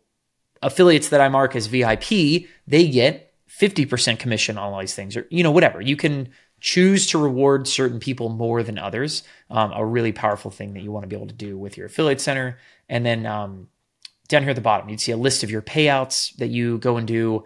You've got a bunch of settings, like the pending commission period basically says if someone makes a sale on Monday, right, an affiliate earns $50 in credit from a $100 sale or something, how long until that $50 is actually eligible to be paid out, right? Typically, most people set their pending commission period to be as long as their refund period. So, okay, cool. I offer a 30-day guarantee on what I sell. So if affiliate sells something on April 1st, right, then on May 1st, it's going to be eligible to be paid out. Jordan, keep going with some of these settings. So the cookie expiration. Yeah, cookie expiration. So that's how long the sale is eligible. So someone clicks on it, again, on April 1st, and you have it set for 30 days. If they were to make a purchase May 1st, May 10th, that affiliate would no longer be eligible. So as long as the person buys within that cookie period, they're going to get credit. Then down below, just all these settings to, auto approve your affiliates, affiliate approval email saying, hey, welcome to the team. Excited that you're going to refer your friends. Affiliate decline email, you can say yes or no to say like, hey, unfortunately, you're not eligible to be an affiliate of mine. You can hide customer. You are not cool. Not cool enough. Affiliate sign up reCAPTCHA. If you have that link out there and you're just like sending it out to the entire internet, someone might try to spam you. You can enable that to say, hey, they got to be a real person. They got to, say, I am not a robot, and they can sign up. That way your affiliate log doesn't have a million fake accounts. Down below, we have hide customer details. Maybe you don't want to give your affiliates access to your customers' emails or phone numbers. I tend to leave that on. Display PayPal email. I would enable this for your affiliates so that when they sign up, that you have a way to pay them. And PayPal is usually the easiest way to do a PayPal mass pay and say, hey, you don't have to sign up, give me your bank account number. You don't have to give me your Venmo. Just give me your PayPal email, and I'll send your commission over to that. The next one is add affiliates to pay out via CSV. So when you're doing an export, you can choose to have that kind of like as a list. Like when you're doing your spreadsheet, you'll have their affiliate email attached to that. Same with affiliate name on the CSV. It's like all the stuff that you want for your CSV export. It's a lot of minutia. It's basically just, when you guys are doing your payouts, how much data do you want in this CSV that SamCart generates for you? Exactly. Anyway, the minimum, sorry. And then the last one is minimum payout. This is probably the most important one. How much do you pay? Is it the moment someone makes a sale, whether it's $1 or $10 or $1,000 that they're eligible to be paid out? Or, maybe your affiliate has to work a little harder. They're not going to get paid on $10. They're going to get paid after they've made their first $50 or their first $100. So you can set that. I usually set it to whatever my lowest product is. So if my lowest product is $25, I'll say minimum $25. Yep. So a lot to go into here. Obviously, there's more we can explore. There's how to do payouts and whatever, all that kind of stuff. It's very simple. Basically, just think of it as, okay, cool. I want to make sure that I have this, sign up link out there in the wild. So my customers are coming in here and signing up and, becoming affiliates, arm them with a few links, set a commission structure, right? And this can be the kind of thing that is generating thousands or tens of thousands of dollars every single month, right? It can add enormous amounts to your next product launch, whatever is having even just a handful of really good affiliates. You know what I mean? The 80-20 rule applies big time. When you're building an army of affiliates, is usually you're going to get all the results from a very small few affiliates. Is find those people in your world and go make a bunch of money with them. So that wraps up the tools section. Oh, the last thing, Scott, I want to say, click on, before we leave Affiliate Center, click on an affiliate, and that's going to open up some more settings for us. Oh, yeah, okay. Yep. So if I go down the affiliates tab and just open up any affiliate, like I'll pull up this one right here. This now shows a bunch of this affiliate's information, right? So I can see, okay, cool. Their PayPal email address is here. They're in the VIP commission plan. You can add tags to them. Here are their stats. Here's their ledger. So I can see all the purchases or refunds or whatever, like payouts they've ever been a part of. And the really cool part is you can come down here and say, okay, cool. Here is this affiliate's link. So I say, all right, cool. This is this specific affiliate's link to promote my homepage. And I could copy this and send them an email and then just help them out even more, right? And say, hey guys, here's your link, use this, send this out, share this, put this in all your YouTube descriptions or, whatever. And it's just a really nice, great way to see this affiliate's data all in one spot. All right, Scott, let's move on to one of our final pieces is courses. Let's check it out. Let's log in. If you guys have digital content in any way, shape, or form, right? If you guys have courses or digital downloads or onboarding materials or anything digital content, you can deliver it directly to your customer inside the SamCart Courses app. And so if I just open this up, I'm going to hit Share Course Library, and because I'm an admin, it'll show me kind of the experience. Here's the experience you can build, right? Where someone has a password protected login and they can see just what they've bought. They can explore other things and go buy things using their cart on file, right? It's a really, really nice way to deliver digital content and just have, we got a nice little scroll area where customers can, again, explore things they don't own, buy it with their cart on file. They can open up, any individual, if I go to my courses, rather, let me go to my courses. Here's my dashboard. If I go to any individual course, I can open things up and start watching videos. I can go through and hear the lessons, and you can have downloads and quizzes and worksheets and, all this kind of stuff. In addition to, again, I talk about the cart on file stuff, right? So this is one example where we have what's called a featured course. So I could come back here, and this is, in this example right here, this banner is a private tutoring upsell, right? So you can say, cool, you bought the course. Hey, if you want some one-on-one time with me, here's a banner, use your cart on file. I just got emailed a 6-digit code Oh, that's a dummy email, so I'm not going to do that. But someone would be emailed a 6-digit code. They come back, they type it in and click submit, and they can buy using their card on file, right? So super powerful stuff that you can do back here. Jordan, let's dive back into sort of the nitty gritty, right? Now we're on the creation side of this, right? Let's just start with creating a new course. Yeah, so these are your course libraries. You can see all the courses you've made. You can switch them around. If you've already made a course and you just want to, hey, I just want to quickly duplicate this because there's maybe a version 2 or a VIP version I want to create, you can do that. You can delete courses. But what most people are going to do is they're going to see no courses, and they're going to hit that big blue button that says create new course, and it's going to start the edit course process. So the first thing you see here is course details. You're going to name your course. Your course will have a course URL. You can edit that as well. The course synopsis, that's just a description. A lot of this stuff is public facing, so be careful what you write here. Course description, this is kind of little sales stuff, little sales bullet points of this course contains this, it's 60 minutes long, it's 22 lessons, whatever you want to include there. On the right-hand column, we have status. So you have your draft.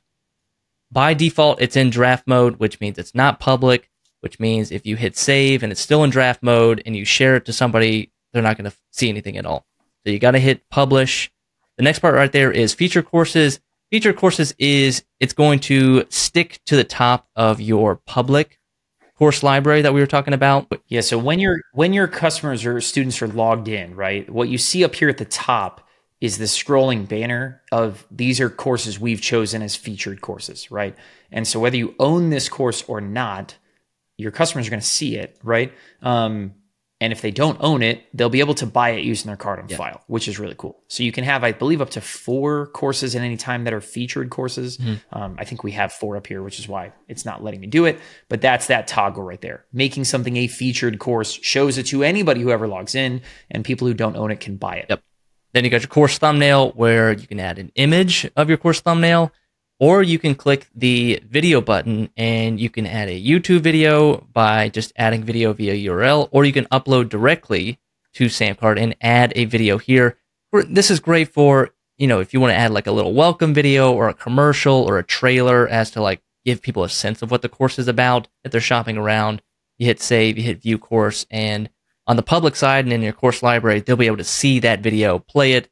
Hey, it's Scott. Here's what this course is about. Inside, you're going to learn X, Y, Z. So click the button and resume course or buy now, and we'll see you on the inside. Things like that. Exactly. Yep. And now your only real job at this point now is to fill out the course. So you've sort of just given the general bone structure of it. You know what I mean? But now it's time to actually add units and lessons, right? So you go to the units and lessons tab.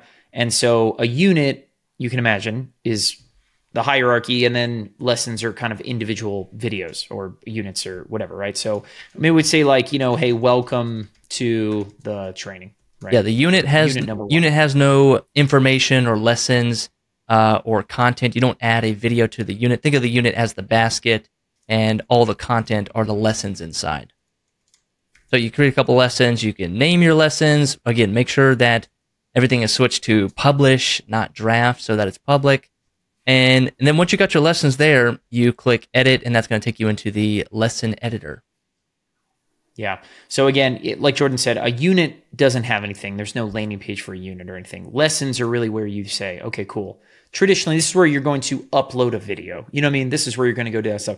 You can do more than just upload a video. We'll talk about that in a second. But you can add content on this page in a lot of different shapes and sizes. So like here is some text to read, right? And you could go ahead and add, some bullets about, here's lesson number 1 and lesson number 2 and, whatever. Like give some people stuff to read. I can add text. I can add images. I can add more videos down the page. I can add audio. I can add a download.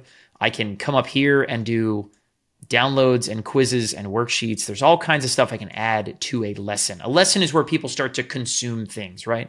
But what's most common is going to be a video, right? So I can come over here to the lesson thumbnail. I can either add a video via URL. So if you have videos on Vimeo or YouTube or something, you come in here and drop in the URL. What's really great is that SamCart also hosts your videos for you, right? And it's not technically unlimited, right? But like 99% of people will host as many videos as you have. We have a very high limit. Like we have to technically have always some limit on, like, it's like 40 gig or whatever. It's some limit to the number of videos you can upload. But the huge majority of people do not hit that limit or go anywhere near it. So yeah, I have a bunch of videos already uploaded to our library. And that's another one of the really cool parts is when you upload a video, right? SamCart stores it forever, right? So you could remake it and redo it on different things. Let's go to my desktop. I know I have the, there we go. Cool. The Sammy ads. We'll do that. So I'm uploading a new video that's going to be available. It's going to be hosted on our dime. It's all a part of what SamCart does for you. Makes it super, super simple. You know, this video is now, it's processing. It'll take a second here, right? But I'll go ahead and just click insert. But if I wanted to add some other stuff on this page too, like the audio file thing is really cool, right? So I can open this up and I can go ahead and just add, you know, downloads. It's a bunch of stuff I've already uploaded there, right? But if I want to add some kind of download, it's exactly what I do. I could add 2 or 3 or whatever. You can come in and make a quiz. You can have quizzes that you're required to finish the quiz. You're required to get 100%. Or you're required to get, you know, you got to get a 90% in order to pass and move on to the next lesson. So you can kind of gatekeep, you know, some of your content. Worksheets are really great. It's basically just like a dynamic piece of content. Like imagine creating something where someone has to like fill in the blanks and submit a worksheet to you and you can review it. That's what a worksheet does there. But anyway, tons of stuff. The video is uploaded. I'm going to go ahead and just mark this as published, right? And click save. And we'll go kind of back to the course itself, right? So now that we're back in the units and lessons, Unit 1 is published. Lesson 1 is published. I will go ahead and just, well, it's already click save. But if I view the course here, right, now you can see I've got Unit 1, I've got Lesson 1, and someone can click and say, let's go dive in. And here's this video we have. Here's some text. Here's the download script down below, right? And you can see you go ahead and add more lessons, add more downloads, add more quizzes, add more worksheets. All this stuff scales, and you can just add as many of these things as you need to go at, right? And it's super, super simple the way this kind of works out. Jordan, we've got a couple more tabs here. At the course level, you can schedule out different content. Yes. So you can say, I want to drip schedule based on the unit, or I want to drip schedule based on the lesson. And you could say, or you could say, hey, everybody gets instant access to the entire course. They can watch every single video all at once. So it all depends on what your course is set up to be like. So you can go down here and say, hey, based on the days of the week, I want this to release. You can say day of the week. Say like, I want it to release on Monday. Say like you're doing like a 5-day challenge. Like on Monday, I want the training to come out. And then you could say lesson 2, I want that to come out every single day, one day after Monday. So it'd be Monday, Tuesday, Wednesday, Thursday.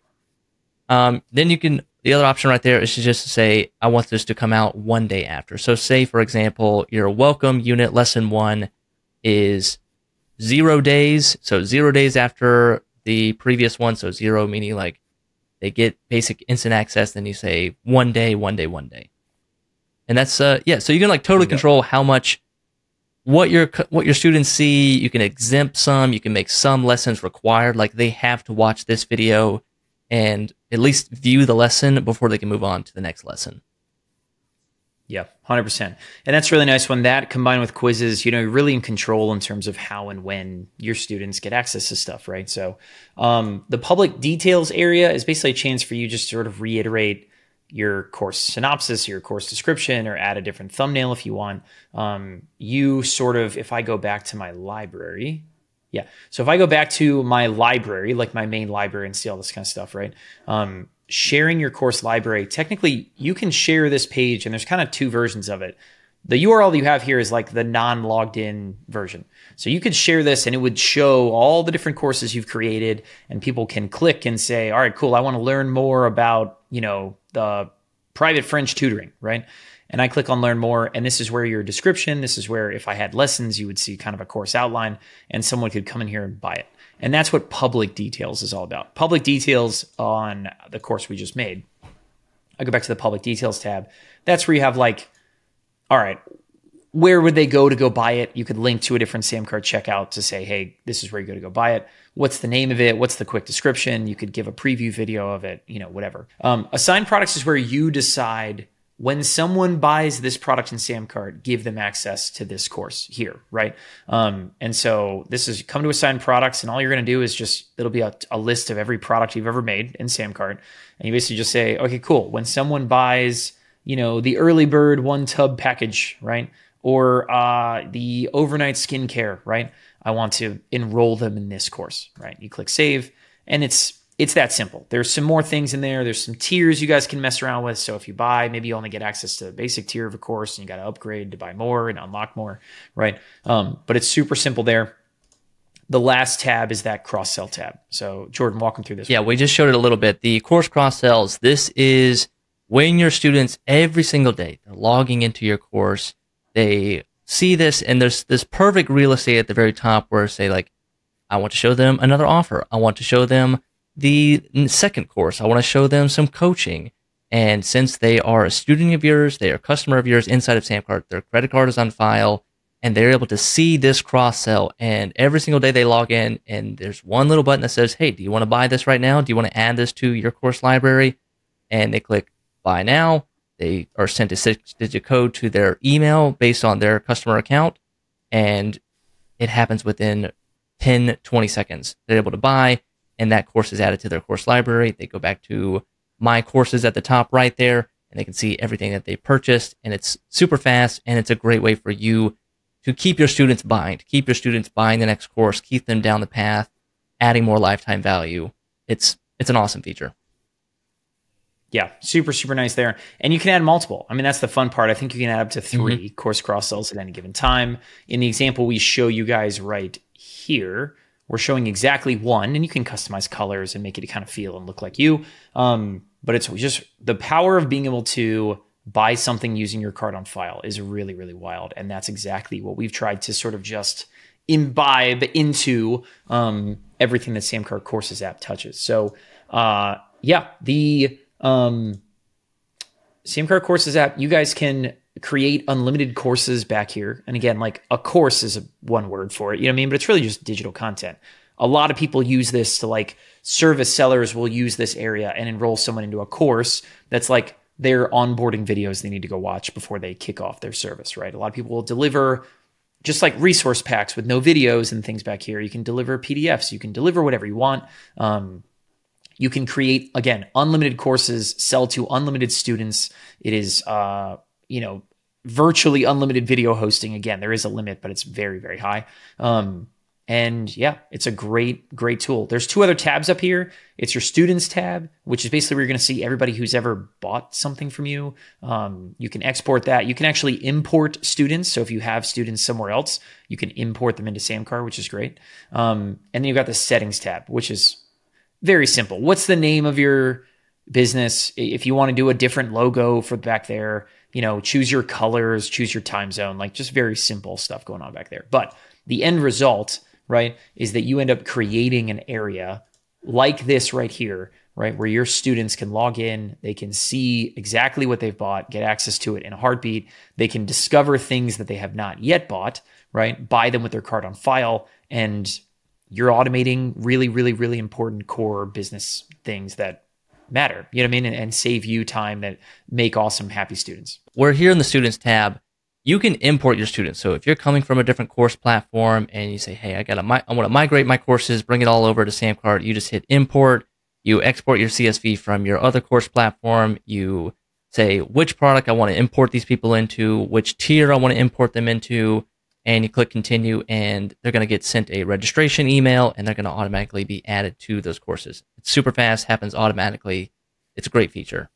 You also have unlimited students. That's one thing to add, Scott. Like unlimited courses, unlimited videos, unlimited students, and you can even manually add a student. So say someone bought something and it didn't quite go through, or something fell through, and your customer's emailing you or texting you like, hey, I can't get access to it, or I never set up my account. You just go in here and manually say, hey, okay, no problem. I'm going to create an account for you. Tell me your email, name, last name, and then you can create a test password for them, a fake password, and create a student, and they're going to get sent that student registration email super quick, super easy. And then you can also Heck yeah. check on students' progress. You can see like, you can click on individual students and see like which courses are they going through, which courses are they enrolled in, how far along are they going through, and you can even say, you can enroll them, say like, hey, I never got added to this course, or delete me or take me off this course or reset my password. You can do that all here in the Manage Students section. Super, super simple. Again, I have 0% completion on this stuff, but as my test account, I don't do a bunch of that. But yeah, tracking the progress, importing them, gifting them other courses without them having to place orders. Like, you have all the tools it's really what SamCart's all about. SamCart is about giving you guys the tools you need to make more money, have thrilled, happy customers, grow customer lifetime value, right? And continue to cash in on the capital that you've built up with people who love you, know you, and trust you, right? So, that's the MegaCart tutorial, honestly. Like, we just walked through every ounce of what SamCart is, every report, pretty much every button, right? If you're looking for something really in-depth on one particular feature, like something like the Affiliate Center is really in-depth, or like one-click upsells can get super in-depth. We'll have links to those kind of things in the description down below this. What are your questions? Drop them down below. We would love to help answer more stuff as we make. This is certainly the biggest, largest videos we will probably ever publish. But we love to offer more of that as we continue to just try to give you guys as many tools in your toolbox as you possibly can to make more from your audience. So with that, guys, I'm Scott Moran, the co-founder here at SamCart. With me, as always, Jordan P. Anderson, video production extraordinaire. Thank you guys for watching this marathon MegaCart video.